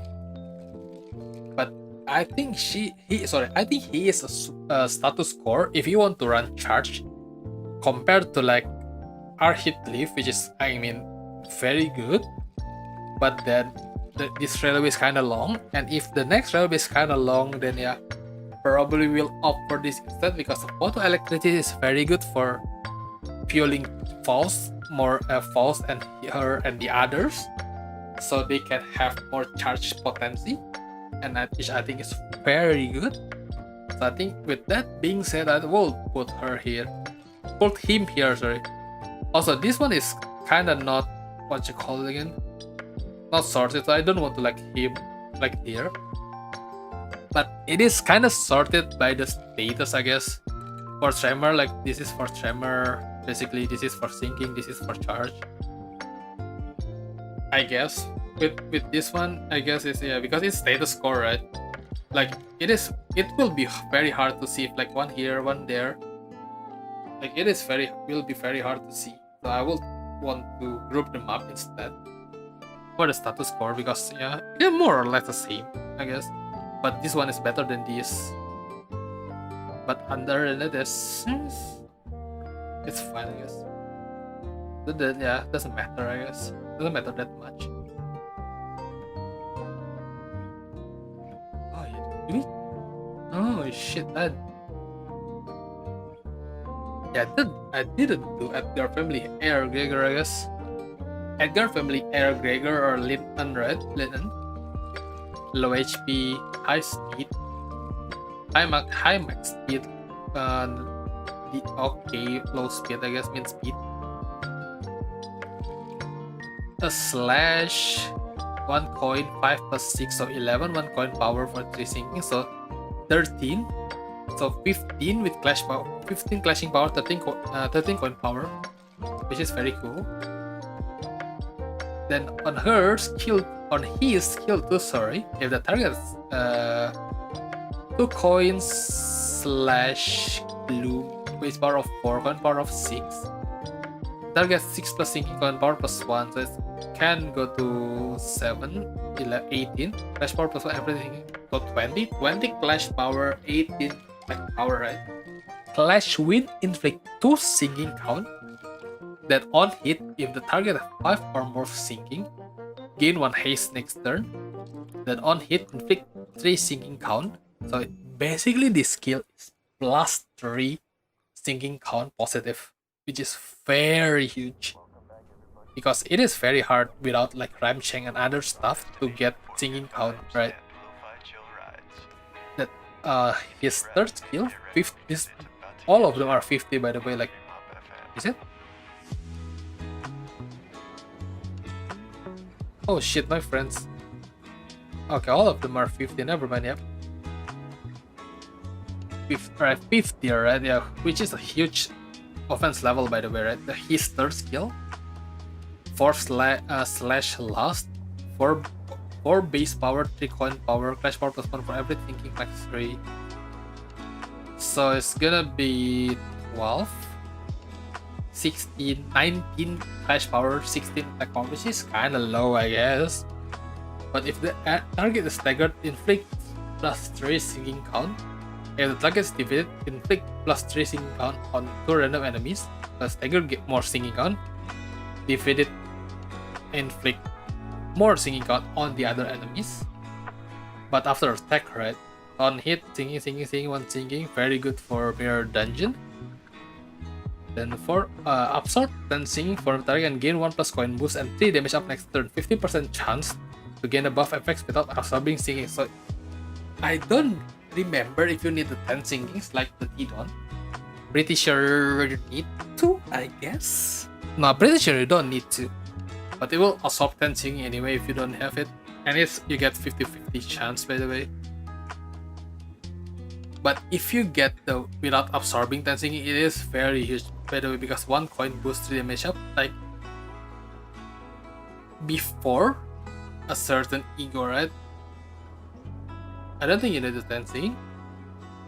Yeah, I don't think you need the 10 sinking. You will like it will yoink the 10 sinking from you anyway. If you have 6 sinking, it will yoink 10 sinking. But if you don't have the 10 sinking, it will just yoink all your sinking, right? It will yoink. Pretty sure. I think pretty sure it's happening. So you don't need the 10 sinking conditionals, unlike T-Dons. Defense is dodge, coin power plus 1 everything, target, whatever, I guess. But this is 17, so it's very cool, very good dodge. 17 dodge is very high, by the way.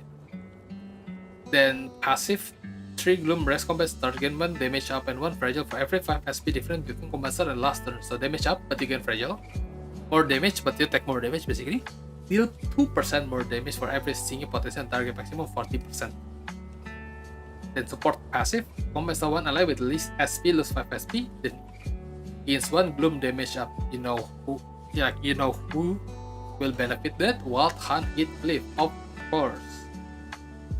But the thing is, she is not support passive. It's too good for support passive, right? Because of this, the plus coin boost combined with this solemn lament right here, right? Because it is 8 coin, right? Like it is kinda absurd, like how good this is, right? Because this is plus 2, right? Well, this is plus 2, you get one more plus basically. So 1 more damage basically higher. I test this on my last run on Railway, right? With Solemn Lament, second turn just like boom after like Ramshang on the first turn and whatnot, right? Second turn, boom, Solemn Lament, it deals like 500 damage, which is peak. Without even skill 3 on the Edgar family or Gregor, by the way. it deals like 500 damage out of nowhere, out of thin air, basically. With that being said, I think, personally for me, right? Without the Solemn Lion, he is only a status score, right? I think without Solemn Lion, he's not score. I mean, does he strong? Well, with my definition of strong, right? Strong, like you don't need the status for him to be great, but for this you need the ego to be great and sinking as well, right? Because do you need the sinking as? No, actually. Yeah, you don't need the sinking as well, I guess. I guess with the ego is here, right? With the ego, Solemn Lamen is here. Without the ego is here. I'm gonna put it here. I know I'm like inconsistent with it because this one is with ego. This one is without ego or with ego as well, I guess. But this one is without, this one is without. Because I think there's a clear difference. Even without, this is a still status score, right? But with, it is very good. But other than using the ego, right? Other than using this ego, this unit is still dog shot. Meanwhile, like this unit, even without using the ego, this unit is still very good. Same as this unit. This unit without the ego is still, it is very dog shot. It is tight at best. Right? I think I will put it here, the top of the sinking, I guess. Like if you want to use singing, you have to definitely use him because of the singing potential. Sorry, singing content as well is very huge. Also, why do I sound more Singaporean, like Singlish, for the more I talk? But yeah, I think that's fair. Now before this, I want to go to the toilet first actually.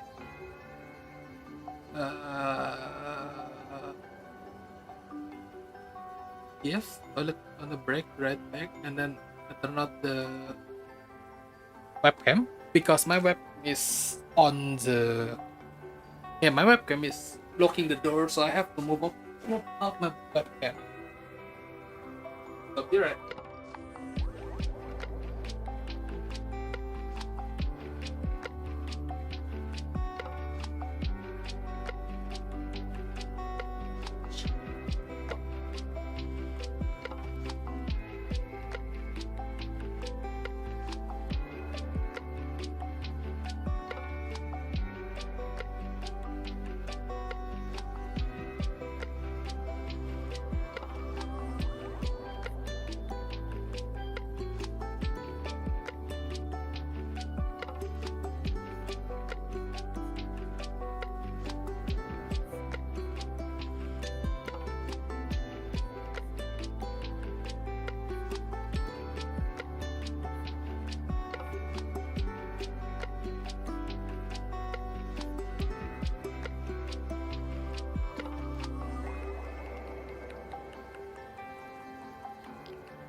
Oh, okay, I'm back. Where is it? Where is it again? With gifts out. I'm back. Hello. This time it's on the Wild Hunt Heathcliff. Let me just say, I was before like few days ago, right? I would say that the best Heathcliff is still this, but I am a changed man right now. I am a changed man. I will put him there. Like not even there. Here. Probably there for now. The reason being, okay, let's talk about this, right? He has normal HP, I guess, right? Yeah, he has normal HP, like in the middle of the pack HP. Not tanky, but not glass cannon. Very fast speed, by the way, 3 to 8. 8 is like the highest. The base speed is 8, right? Then your first skill is beheading / red. 3 skill power, 4 coin power. So it's 11. If the target 6 plus thinking plus power plus 1, so 12. Coin power plus 1 for every thinking of the target, maximum of 2. So it's not 13 anymore. It's 15, 16, right? It's 16 instead of 13 or 11, I guess. Then his skill 2 is... Wait, let me change. Okay, this one is nicer, I guess. It's not too bright on my eye. His skill 2 is a slash again. And envy. Base power of 5, coin power of 3. So it's then coin power plus 1 for every 5 thing on the target, maximum of 2. So it's gonna be 5, right? 520, skill 2. Attack weight plus 1 for every 4 coffin on self, maximum of 2. So 8 coffin is actually 3 attack weight then. So 3 attack weight, 20 rolling skills. Very similar to what you call again? Philip Sinclair, right? Very similar. But if this unit has Dilan at Tulahan, attack weight plus 1 as well. So it's gonna be plus 3 attack weight, so it hits 4 units at the same time, right? More. If this unit has the Lahan, lose 10 as using this skill. Basically more or less the same as Philip Sinclair, but doesn't need to clash. The main difference is you don't need to clash, and plus one more attack weight on hit sinking the impending ruin. What I would want to say is you don't need to know what impending ruin is, basically. Like, it is really not, like, you don't really need to know what it is. Like, yeah, it's 10 less percent chance to ruin head, like reduced by 1, blah blah blah blah blah. Basically like the Wi-Fi house manner, I guess. The panic from Wi-Fi house manner, but you don't really need to do this to know how great it is, right? His third skill, there's 2 of third skill, where his found is Philip Sinclair. The first one is 6 plus 6, 2 coins, blunt gloom, so it's gonna be 18, clash wind heal 10 SP, same as Philip Sinclair. Before use, if this unit has to land, activate Lemon, More, and Despair instead with his skill 4 or 3.1. The, what you call it again? The Limbus Twitter or X, I guess, call this skill 3.1. So yeah, it's the same, I guess. Basically the same as Philip Sinclair. Then the coin power plus 1 for everything on the target, maximum of 4. So it's gonna be 10, right? 10, 26 on his third skill. And that's before his skill 4 or 3.1. The normal skill 3. Then deal 2% more damage for every coffin on self, maximum 100%. So 10 coffin at max. Unused, gain 1 coffin. After attack, if this skill attack kills the target, gain 2 coffin. Then inflict 1 sinking, impending ruin, inflict 2 sinking, then inflict 2 sinking, then inflict sinking on kill target divided by 2. Sinking on 2 random enemy So basically, yeah, the singing gonna get dispersed, I guess, if it kills with these skills, right? Then what about the Lament, Mourn, and Despair, the skill 3.1? It is a negative coin ID, which you have to gacha, but it have a lot of damage. Lose 15 HP, base power plus 1 for every 5 singing on the target, so it's gonna be 35, right? 70 at the very most if you have 20 singing. Deal more damage the further this unit HP value is 45, so the lower SP you have, the higher damage it is, but maximum of 25%, which is like 70. 70 is minus 25 SP, I guess, yeah. Then deal 10% more damage for every coffin on self, like 100% that coffin. Deal 20% more damage for every Dullahan on self, 60%. So I think 3 Dullahan, right? Yeah, 3 Dullahan, gain 2 coffin on use, 1 more. Then if this skills attack kills the target, gain 3 coffin, 1 more, which is kinda huge, I guess. At less than 0 SP, heal 10 SP, but at less than 0 SP, heal SP per this SP per from 0. So if you have minus 20 SP, you will have heal 10 SP and then 40, then 50 SP, then you heal 50 SP, basically puts you up to like basically 35 or nearly full, right? But turn and lose Dullahan. Dullahan is the horse. But yeah, we'll talk about Dullahan and Coffin later, yes. First hit, on hit, every 5 singing and 2 singing count, then raises the stagger threshold by 30% of damage dealt. This is actually really huge as well. Sorry, not this or the stagger threshold is really huge as well. Not just like normal, I guess. Kinda huge as well. The second coin is inflict gloom affinity damage equal to singing on target maximum of 30. Then inflict singing on kill target on kill. Then on kill heal with an SP. This is the same as kill 2, but on the more maximum singing, right? What makes this good is the defense, because the defense is a unique counter. What is unique counter? Usually the counters when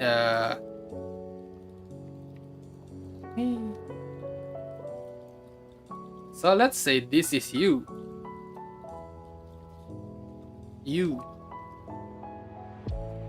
This is the enemy. Usually what counters do, right?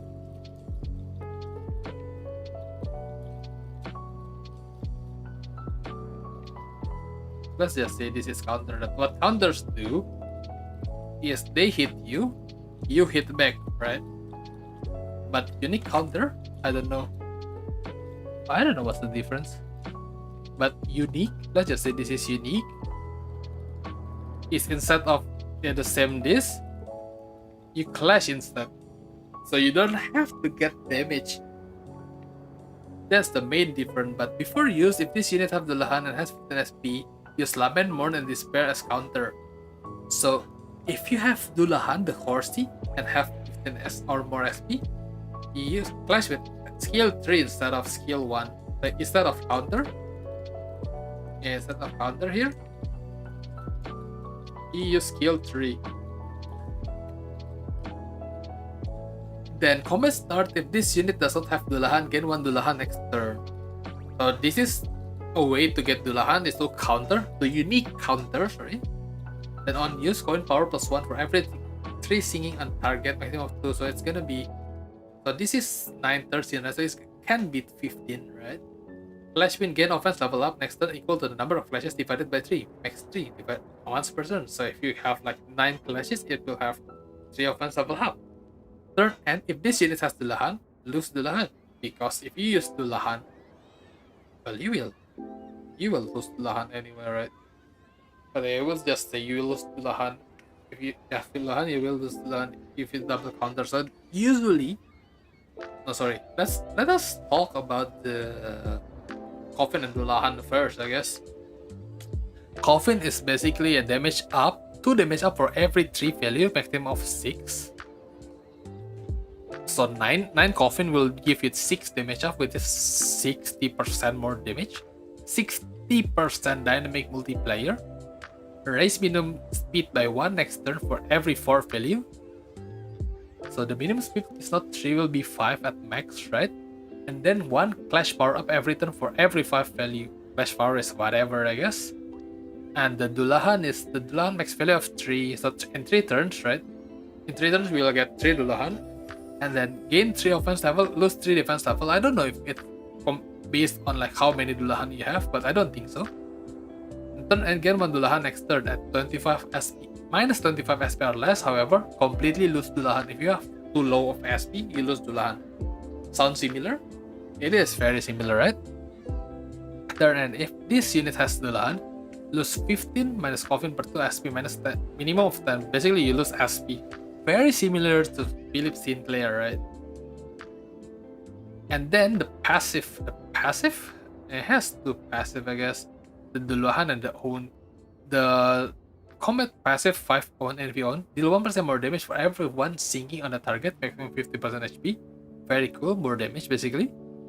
When during combat, 1 ally takes damage that will kill them, consume 2 coffin to apply Wild Hunt to them. What Wild Hunt? Basically Wild Hunt makes you live for 1 more turn. If I recall correctly, 1 more turn. At the end of next turn, you die, basically. It applies to damage up to the life with Wild Hunt. If the set life Rodya Ega family attack power up as well, so more damage, right? But we don't usually use those because it's a waste of profit. Why would you save your alive? You can deal more damage, right? Why would you? Then the passive. Turn start if this unit has Dullahan, mount Dullahan. Well, of course. Lose 5 FPS every time this unit mount Dullahan.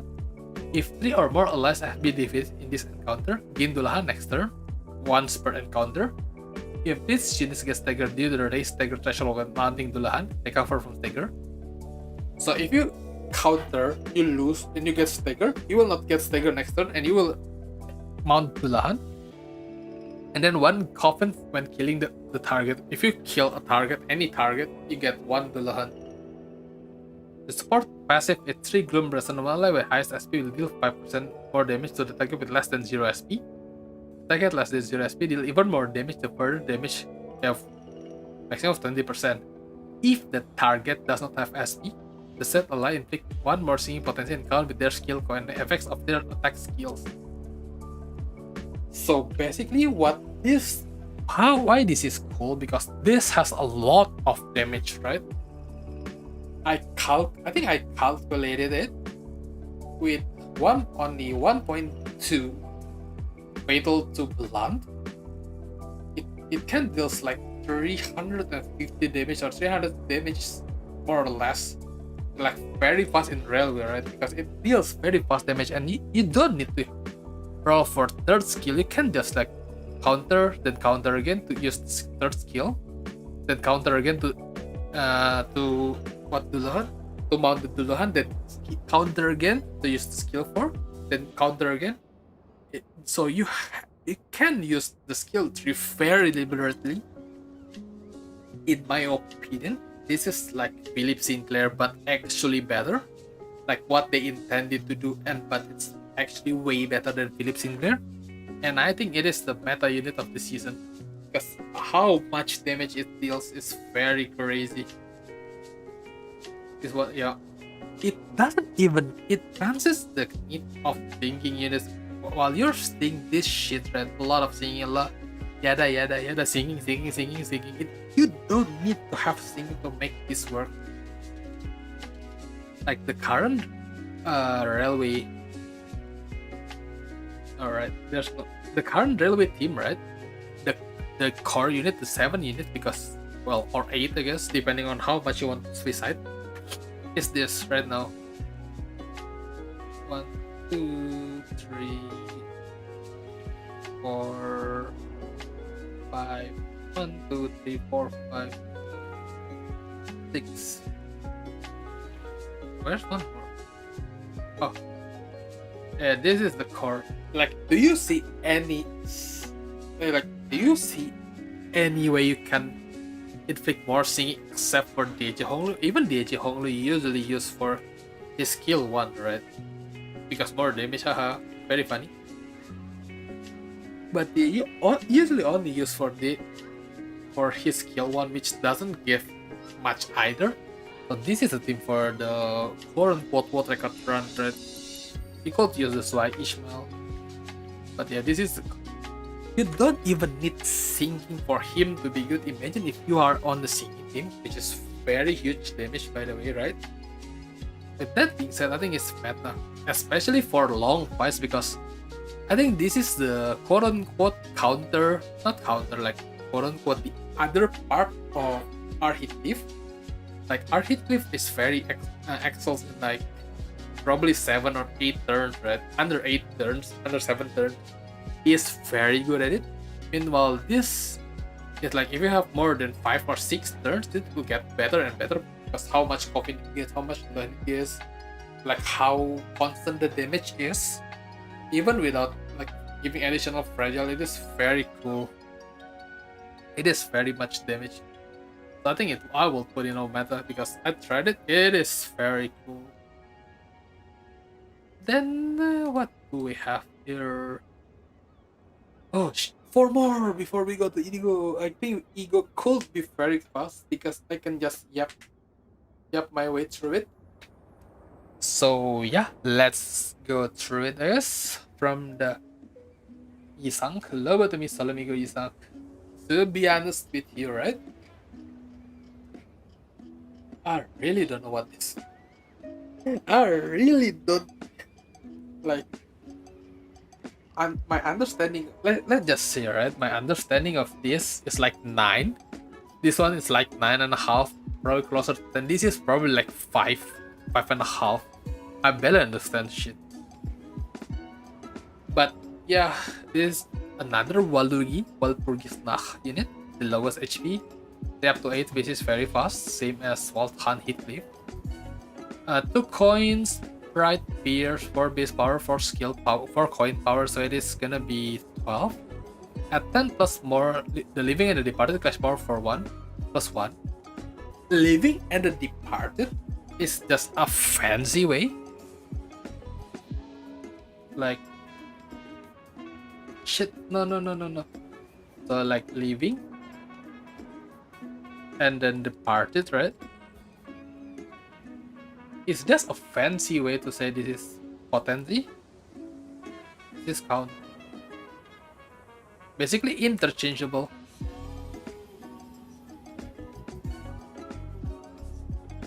It is basically the same. And yeah, at 10 more departed, get clash power plus 1, which is kinda easy to get, honestly. So it is gonna be 13. If the sum of the target singing and both butterfly is 6 or higher, coin power plus 1. So butterfly is basically what you hit from this. It's called butterfly.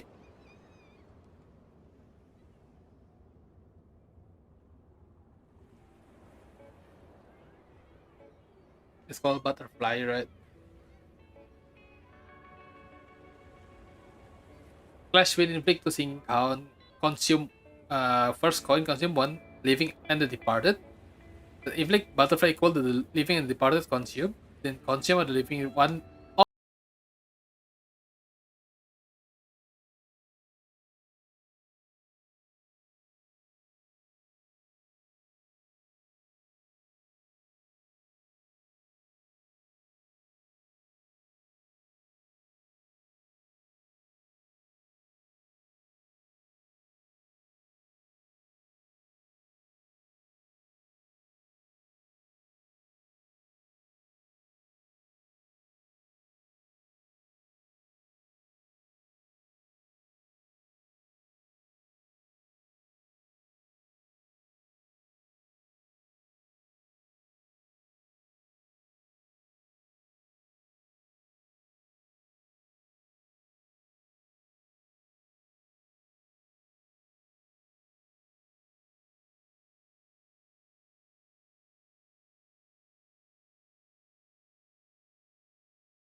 So you reload if it's 4 or more absolute resonance.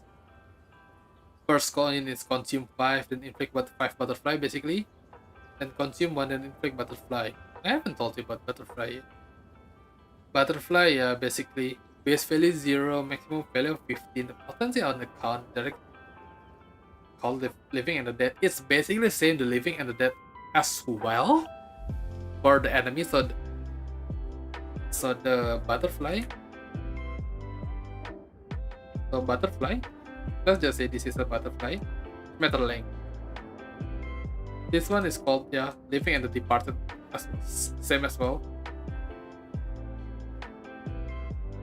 Then when hit, the attacker heal the living divided by 4 SP. So if you have 4 living, 1 SP, meaning 1, round it down. So if you have 7, it's still 1. If you have 8, then it's 2. When hit, and if this unit is less than 0, take singing potency divided by 5 bloom damage for every value of the depart. So these units, right? Yeah, if the enemy have less than 0 SP, then singing potency plus 5 damage, bloom damage for every value of the departed. So if you have 30 singing potency divided by 5, that's 6 per departed. Then, yeah, basically, right? Don't have damage to target without SP. If you don't have SP divided by 2, I guess it's fine because you take damage as anywhere, right, from hitting. Turn end, reset the departed of this effect to 0. Then gain singing equal to the living and convert the living into the departed. So basically that means, right, if it's have 10 and let's just say 12 and 8. 8 will be singing potency. Singing pot. Then the 12 will be 8. Then 0 will be 12. Basically like that, right? Turn it is a bit, yeah. The external effect can raise the amount of butterfly inflicted, yeah. Inflict additional singing effect. Yeah. So if you hit with the living, you will add this instead. If you hit with the living, right?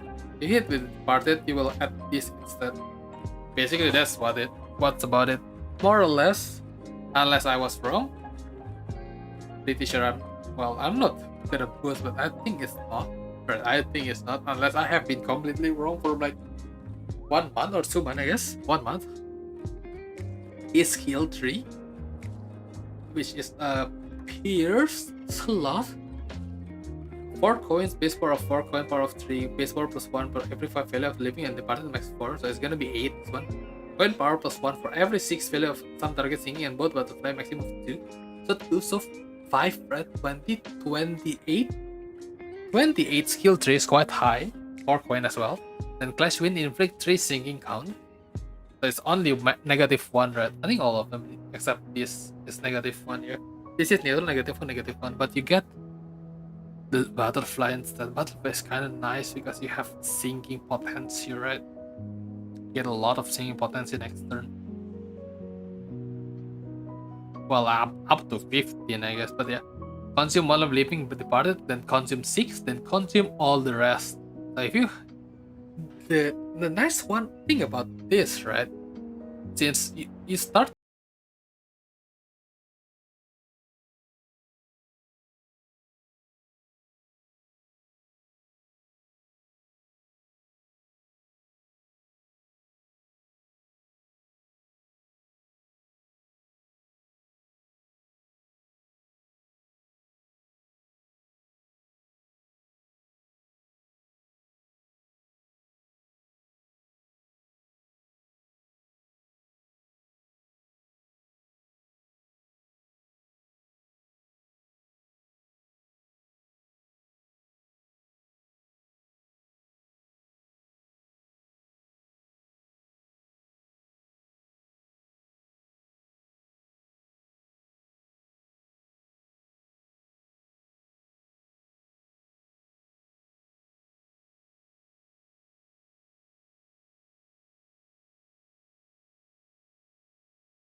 and gaining the living and departed.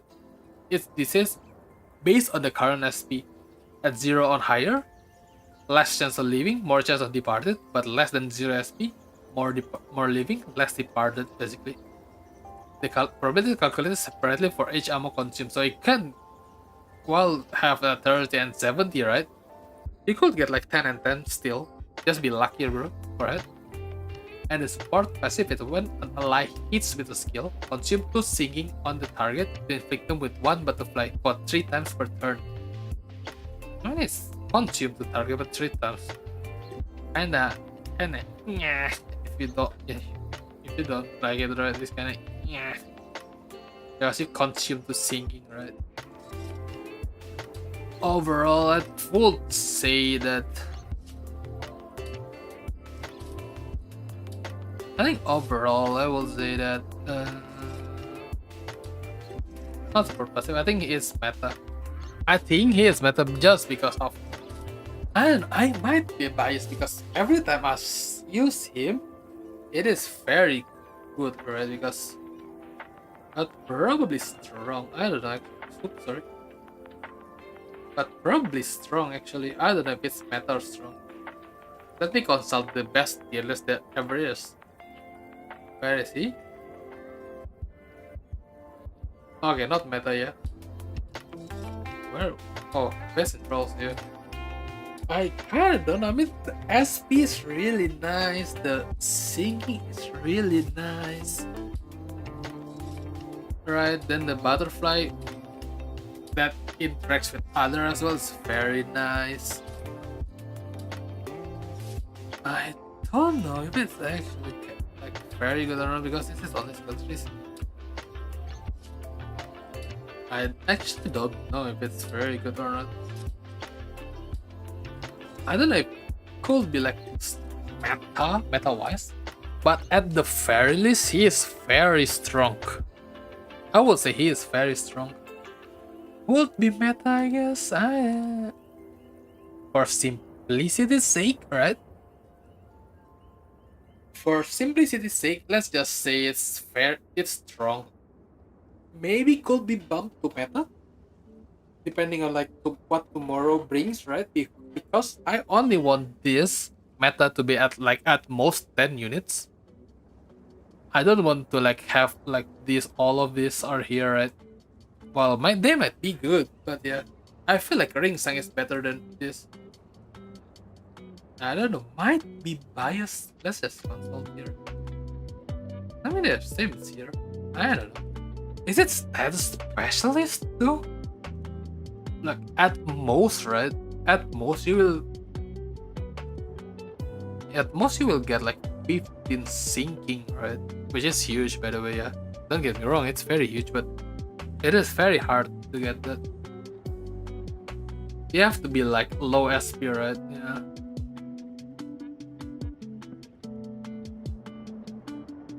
Sorry, you have no. Sorry. The departed is one, right? Yeah. Oh, singing called the departed. Yep. I don't think like this one is meta.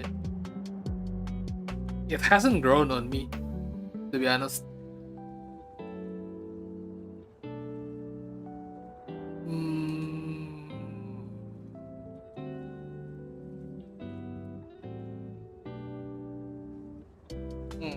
I don't know. I don't like it.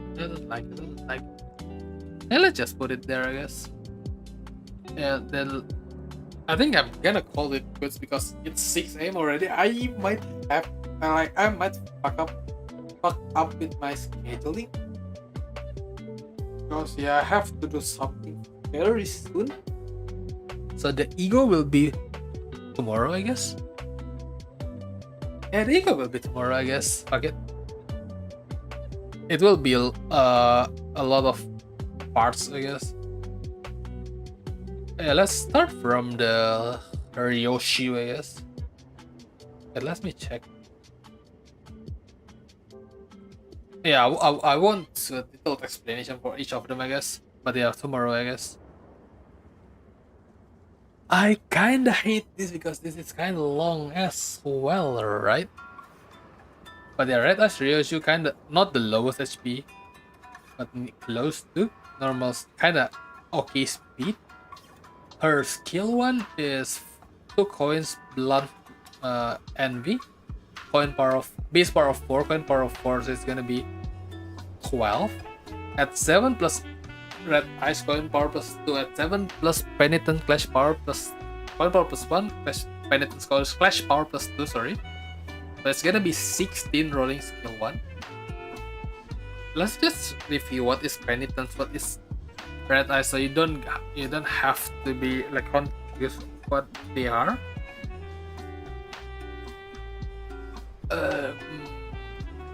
Red eyes basically more bleed because base skill coin effects inflict 1 more bleed.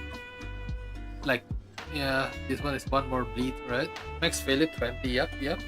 Unique charge. Bleed charge, yes. Resource used by certain skill for additional effect, yep. Enhance the buff based on value.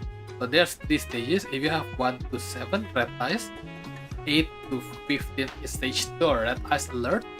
Stage 3 is 16 to 20, it is red eyes devouring. The amount of additional bleed inflicted by the first line of debuff is equal to the buff enhancement stage. So if this is like plus 1 more bleed, right? If it's on stage 3, plus 3 more bleed, basically if you deal more bleed. I think that's basically it, right? It's not on the red eyes, pretty sure. I'm pretty sure. So it's gonna be 4 bleed in stage 3, sorry. The penitence is healing SP on hit with base skill coin that gain penitence. Yep. Yes, that's the same. Yeah, so this one, right? L2 SP, max value 20. Unique charge, but fixed potential. Huh? Fixed potential, because it's count, right? Nothing. Fixed potential? I don't know what fixed potential mean actually. But yeah, moving on. Don't start gain penitence percent of max HP as shield. So if you have 20 penitence, 20% max HP as shield, right? Resource used by certain skill for additional effect, yep. Enhance the buff stage based on value. Stage 1 to 7 penitence. Stage 2, which is 8 to 15, is penitence periphery. Stage 3, 16 to 20 is stage 3, 16 to 20 is penitence confession. The amount of SP healed for the slide stuff based on the enhanced stage times 2. So stage 1 heal 2 SP, stage 2 heal 4 SP, stage 3 heal 6 HP SP, sorry. So on first coin you gain 3 penitence with if adds hit gains 1 more penitence. Then gain red eyes and inflict 1 more bleed. 1 bleed, so it could be maximum of 4 bleed. Skill 2 is 3 coins blunt gloom base power of 4, coin power of 4. The sum of red eyes and penitence 15 higher, coin power plus 1. That it like 6 or 9, 10 or 5 doesn't need to be like 15 and 15, right? 1 power plus 1, so 5, 19, rolling skill 2, kinda high. If the target has 6 more bleed, coin power plus 1 as well, so 22. But bleed is bleed, so yeah, let's just say it's 19, but yeah, 22 X power. Coin on hit gain 4 penitence, gain 3 red eyes, inflict 2 bleed. Then gain red eyes equal to bleed on target divided by 2, maximum of 3. So if it has 6 bleed, right? Yeah, 6 bleed. Yeah, I mean, it's fine, I guess, right?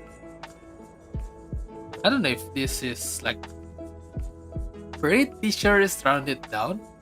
And on the third skill heads hit at 7 red eyes gain 1 haste next turn, 2 times per turn.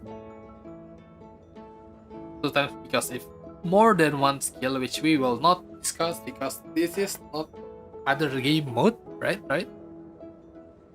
On her skill 3, before use, if red eyes and penitence are both at 15 plus, activate serious skullbuster instead, which is her skill 4 basically, or skill 3.1.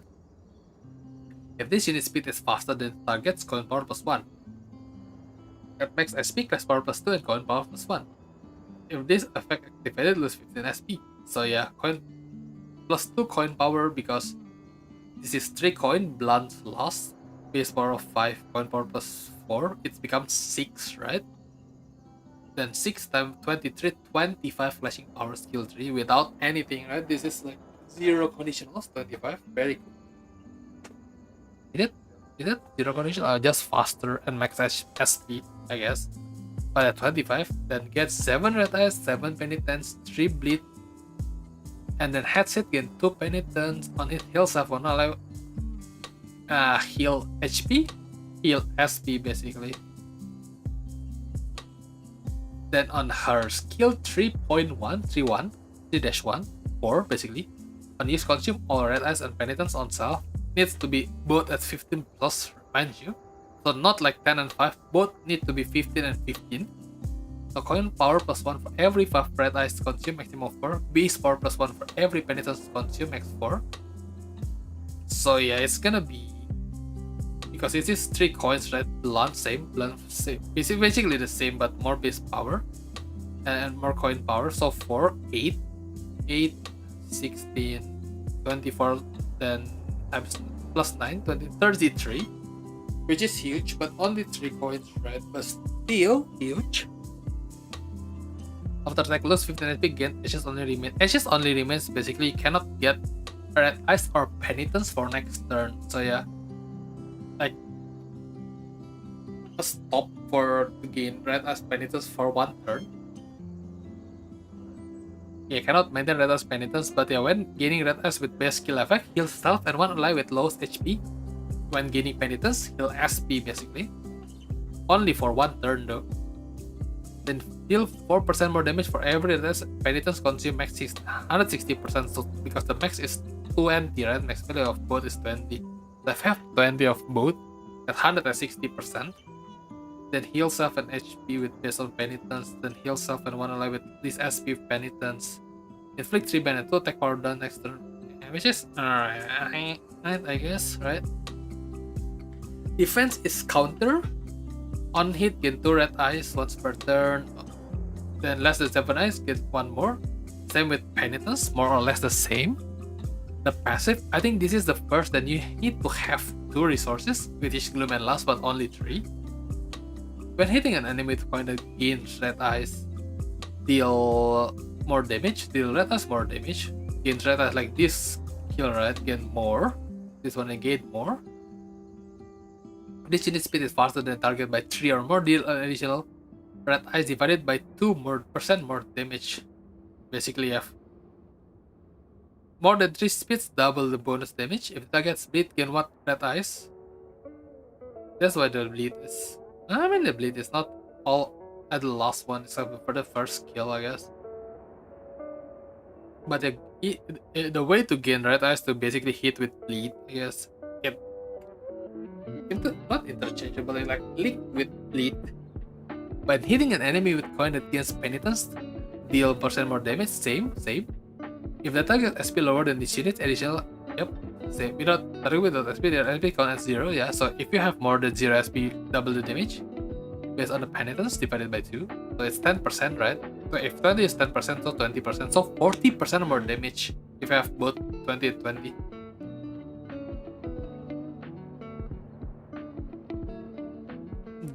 But yeah, only on a coin that gains, right? Not when using this. Kind of different, a little bit. At 20 plus SP, gain 1 penitence 3 times plus turn per coin, right? Yeah.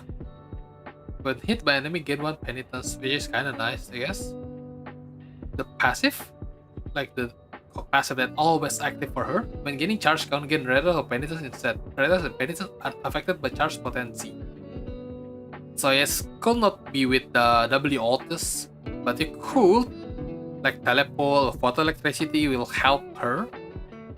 But I mean, there's W Ryoshu. If you want to charge, probably want W Ryoshu, right? Support passive 3 envy resonance. Combat star ally by lowest HP percent heals SP. 1 ally with the least SP heals SP. I mean, it's kind of nice, but it needs 3 envy resonance, which is kind of high, right? I legit don't know if it's I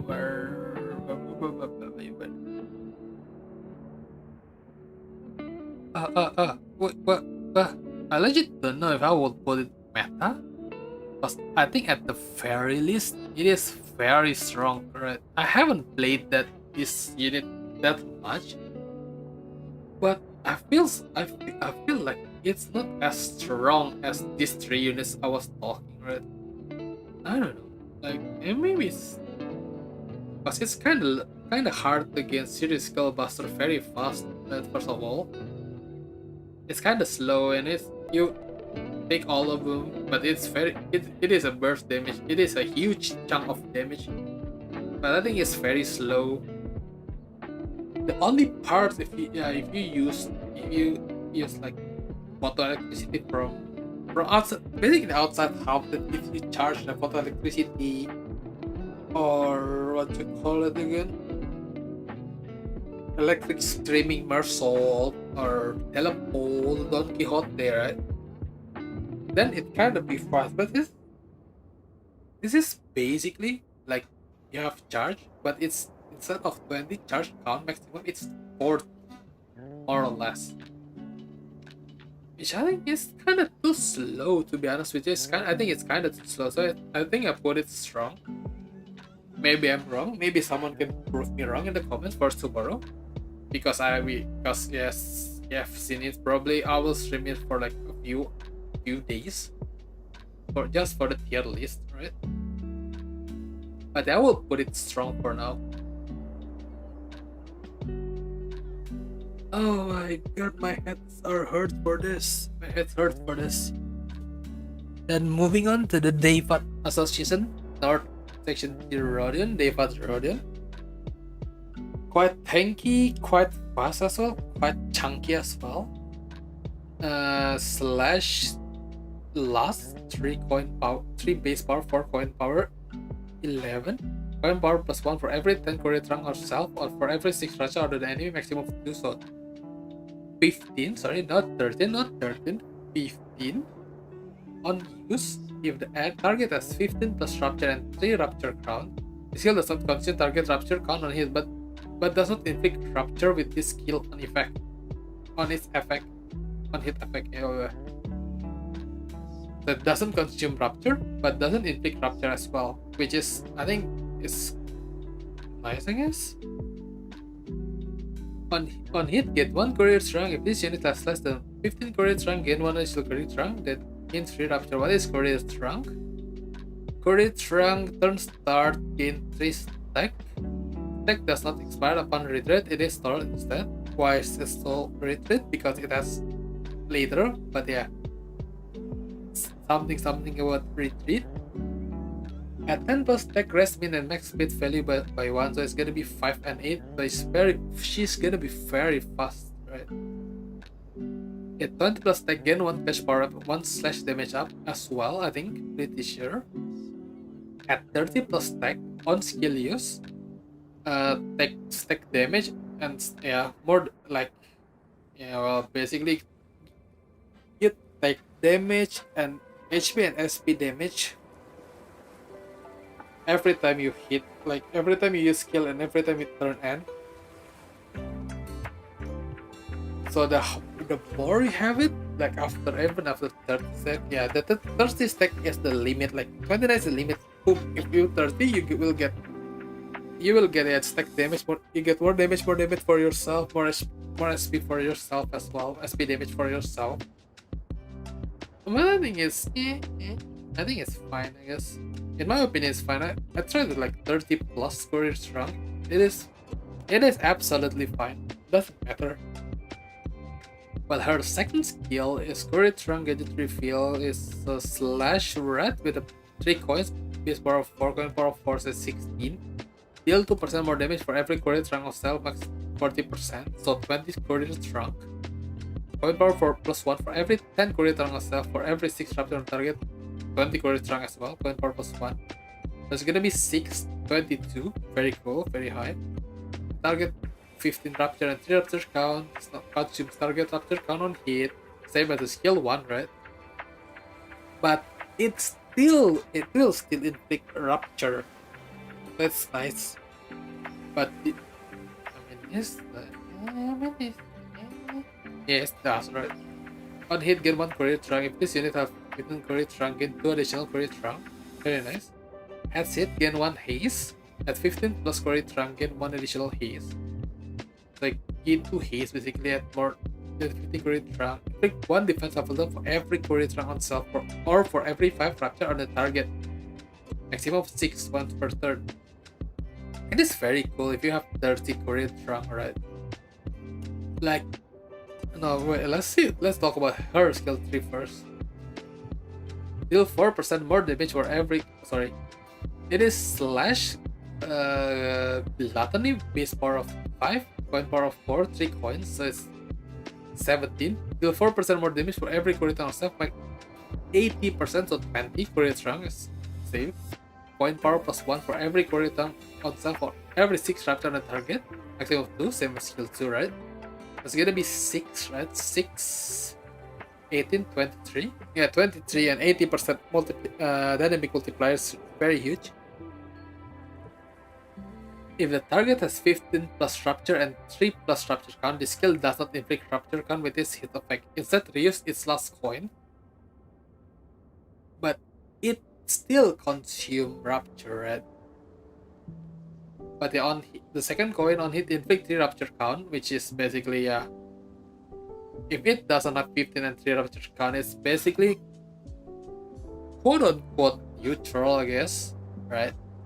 Inflict 1 more rapture count for every courier trunk, maximum of 2, so it could be rapture positive on her skill 3. On hit at 15 or more courier trunk, deal 25% more damage, so 105% more damage. After attack, if the target is staggered or defeated, gain 2 haste next turn, once per turn. But it is the last coin, so it will deal 25% more damage as well for the coin, I think. I don't know. It's on hit, yeah, probably on hit more. Yeah, I don't know if this will be 50 or not. Like Ting Tang Honglu, but yeah, basically more damage, right? Then defense is counter. Combat start 15 or more combat trunk. Courier trunk, sorry. Activate just a strategic time off. It's basically retreat. If this skill to be activated, gain courier trunk percent of HP as shield. Gain 2 courier trunk on use. At less than 50 courier trunk, get additional courier trunk. What is additional strategic time off? Time off is basically yoink, right? Oh, if this skill to be activated, gain courier trunk is basically gain shield. After you gaining shield, yoink, you get the fuck out. Passive is for gluttony, turns at 6 or more speed. If it has haste, gain to percent HP of this unit's XP shield. Basically haste to shield. Alright. Upon strategic RR mode, RNR mode, which is yoink. Apply 1 clash power up to 2 or less next turn. Prioritize subtitus units first, then in deployment order. Last for 1 additional turn for every 15 courier trunk on self. 2 turn max. Which I think is fine, I guess. Yes, but it's only clash power up, so it's not really that great. If it's like damage up, then might see use case for it. But yeah, it's not really don't have. After rotating with strategic RNR mode, if this unit rejoins the battle, half the courier trunk value once per encounter, round it up. So if you have like 30 is gonna be 15, 31 is gonna be 16. The one alive with the fastest speed plus 4 plus 1 skill that apply rapture. I mean, to be honest with you, this unit does not need the rapture. It is like the Wild Hunt Heathcliff, but kinda way worse because it's not as OP. But the conditional is very much high. That 5 skills. I mean it's 5 with the defense. It's gonna be 5, yeah. In my personal opinion, I don't know if it's humble or not, might be not. I think it is strong because you don't. I mean, while it is full of rapture, right? This unit is full of rapture, like should be status core, but it doesn't need the rapture to be good, right? It doesn't need rapture to be good because of the courier trunk. While you have only 3 coins, right? But you can deal like 105% more damage just by the courier trunk, and you don't need the rapture itself. She's basically dual, yeah. I mean dual ton of rapture, but like a little bit, well, not a little bit worse. a kind of huge margin between her and Malhan, because Malhan is like on a different tier. But on itself, it is very good. It's still very strong. I'll put her behind him, just because he has way more use in railway usually. If there's a lot of AoE enemy, impending day, skill 2, envy profit, right? And the last one, the unit that I haven't really read about, but I'm making a tier list. Very cool. Very cool. Me. Go. Me. Is Dway West Ishmael. West. Nearly the highest HP. Very strong. Oh man, she's very fun. Yeah, she is very fun. They fought Rodion, it is, right? 4 up to 6 speed, which is kind of nice speed, I guess. Not the slowest, but not the fastest. Gained her first skill is Blunt, right? 2 coins, 3 base fire, 4 coin power, so it's 11. Gain 3 aggro to the skill slot next turn. Gain 1 defense level up for 2 tremor count on self, makes 3. Base power plus 1 for every 4 defense level up makes 2, so it's gonna be 13. First skill is inflict 1 tremor count, yep. Gain 2 defense level up next turn, yep. Inflict 1 tremor count, gain 2 defense level up next turn. It's basically the same, but twice, I guess.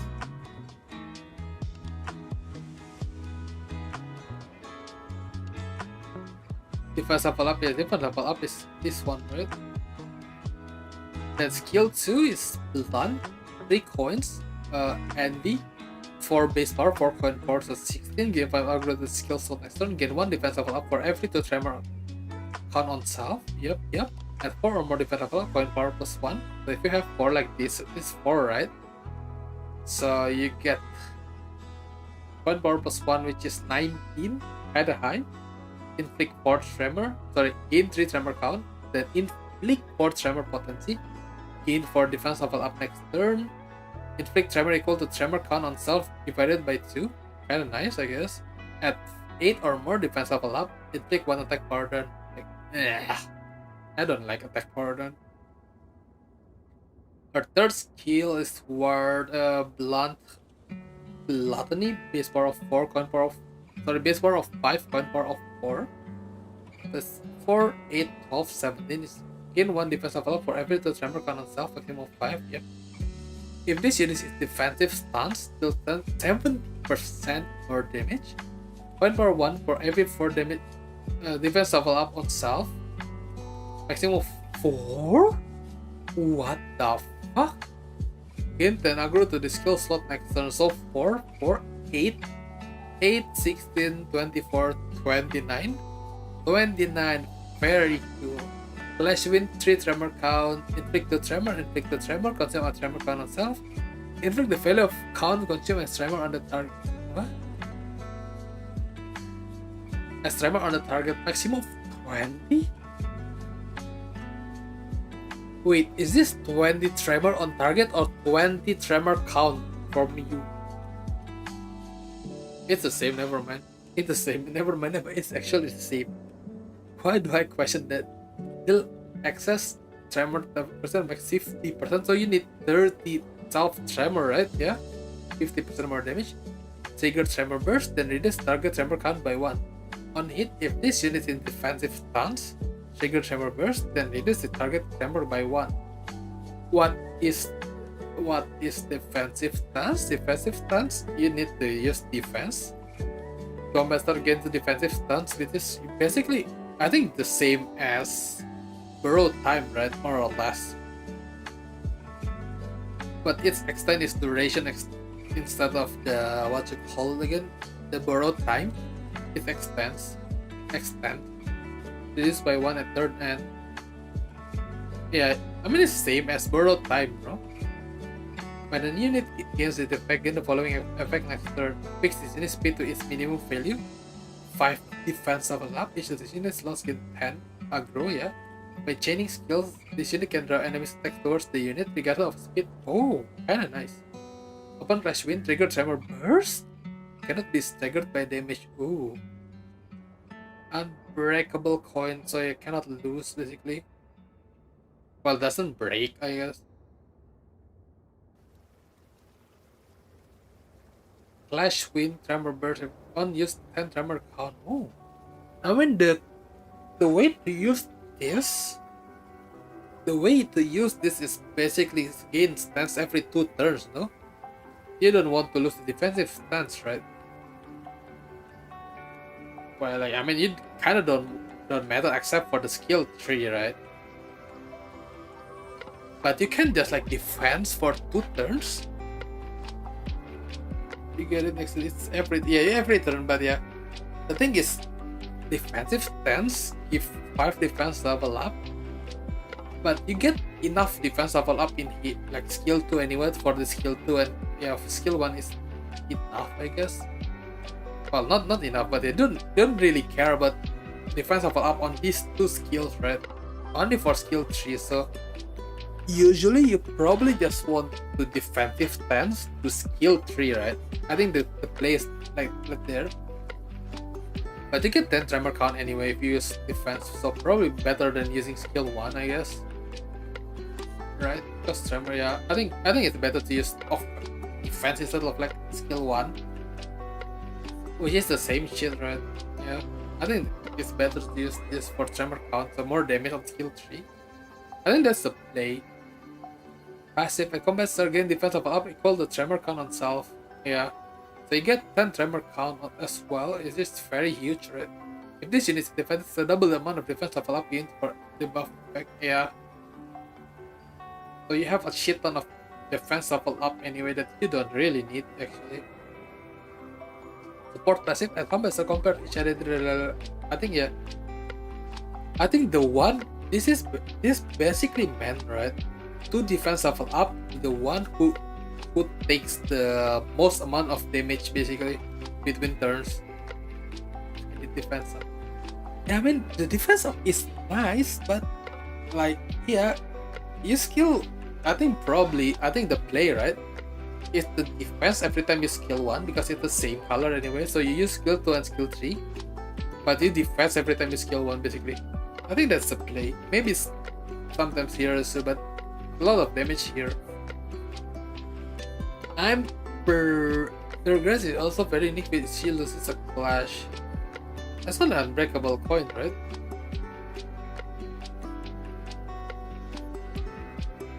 I don't know what that actually meant, to be honest with you, because it doesn't give any status whatsoever, right?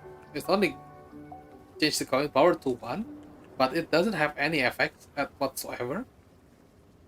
Not a counter as well. A clashable guard, I guess. So more clash, I guess. I don't know. But yeah, I think it's very much. Where the hell is that guy? Wait, what? Wait, what? Her guard doesn't generate any shield HP, yeah, but I mean, when she has like 120 defense. Oh, Zwei, because it's Zwei. But isn't it different Zwei? I'll put him. I will put her here, because while I haven't, as you see here, right? While I haven't used her, I definitely heard some things about her being usable on section 1, right? She is definitely usable on section 1. I think it's 12 turns as well, or 13 turns. I don't know which one is it, but it is definitely usable. Because I currently, as I said before, right? There's like 1, 2, 3, 4, 5. Okay, let me change these 6 units are the core units. The 6 units can be anything, right? People tried DHG Honglu or W Dawn or the new Ishmael, I guess. Butler Outis is the worst, I think. Pretty sure. The number sure, of course. So, yeah, but I think she's very sorry. She is very strong. I don't know how strong she is, but she can tank. Her damage is nice as well. Yeah, I mean Zoe West is basically the same as Zoe, I guess. Yeah, it's fine. Yeah. Overall, I think overall she's very very cool. Right, she is very cool. For the ego, I think for the ego we will talk about it tomorrow. But like as the what you call it again? Like as wait, if you guys watch tomorrow as well, right? The wait for you to like, I mean, I'll probably have you guys think like if it's is it really that high or not for each status, right? That's just ego wise, right? I'm gonna put it there, then we can discuss about it tomorrow. The one that I know actually, right? Because some I don't actually know.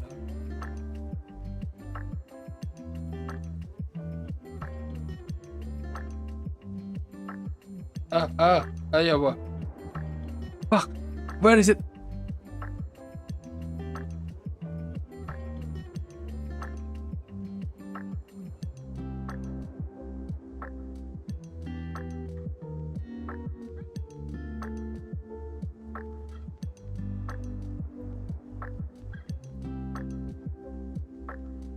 I don't actually. Oh, this one is has the one that cursed it. Yeah, let's put it here first, then we can discuss it. Oh, where is it? We can discuss about it tomorrow, I guess.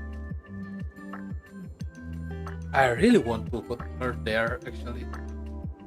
Very biased. Very, very biased. No, probably I. No, probably strong. Okay.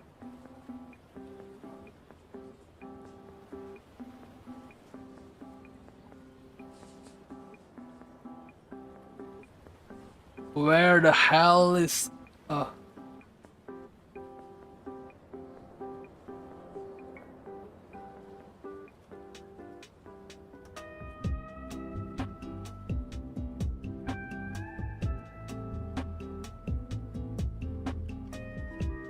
What's wrong with my middle click? What the? Now I have to search. Ah, shit. Oh, Wingbit is here.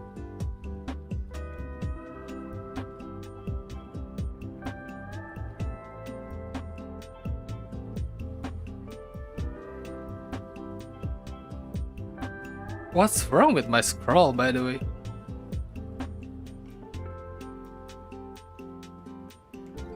Yeah.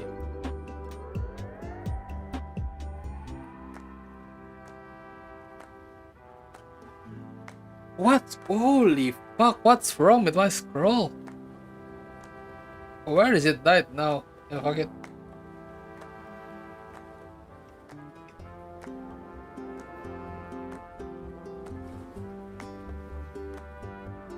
I think file bullet.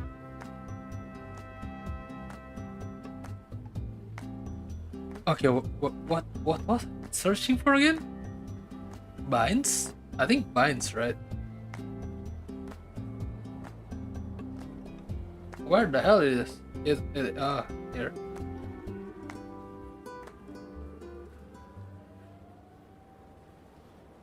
I think I'm fine with this. Goofy scroll. I think I'm fine with this for now. We'll talk about this tomorrow. I think. Yeah, I think we'll talk about this tomorrow. Because I will stream like daily until the season Kanto 7 is out.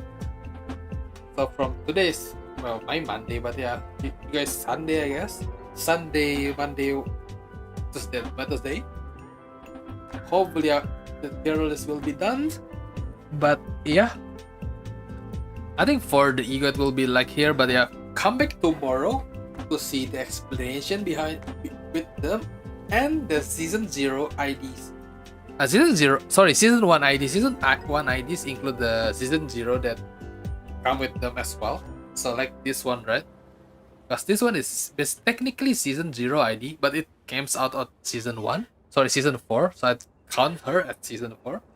So tomorrow will be season 1 and the LCB units. Either that or season 3 first. So we start from 3 to 1 or 1 to 3. Thanks again for using your template. I mean, thank you for having this template. This saved a lot of my times actually. It's very, very good. Nice one to have because last time we don't have this and it is very hard to use. But yeah, thank you guys for watching. I hope to see you guys tomorrow again for the either season 1 or season 3. I don't know yet. But yeah, thank you guys for watching and yeah, see you guys tomorrow. Goodbye. Shit, wait. Goodbye.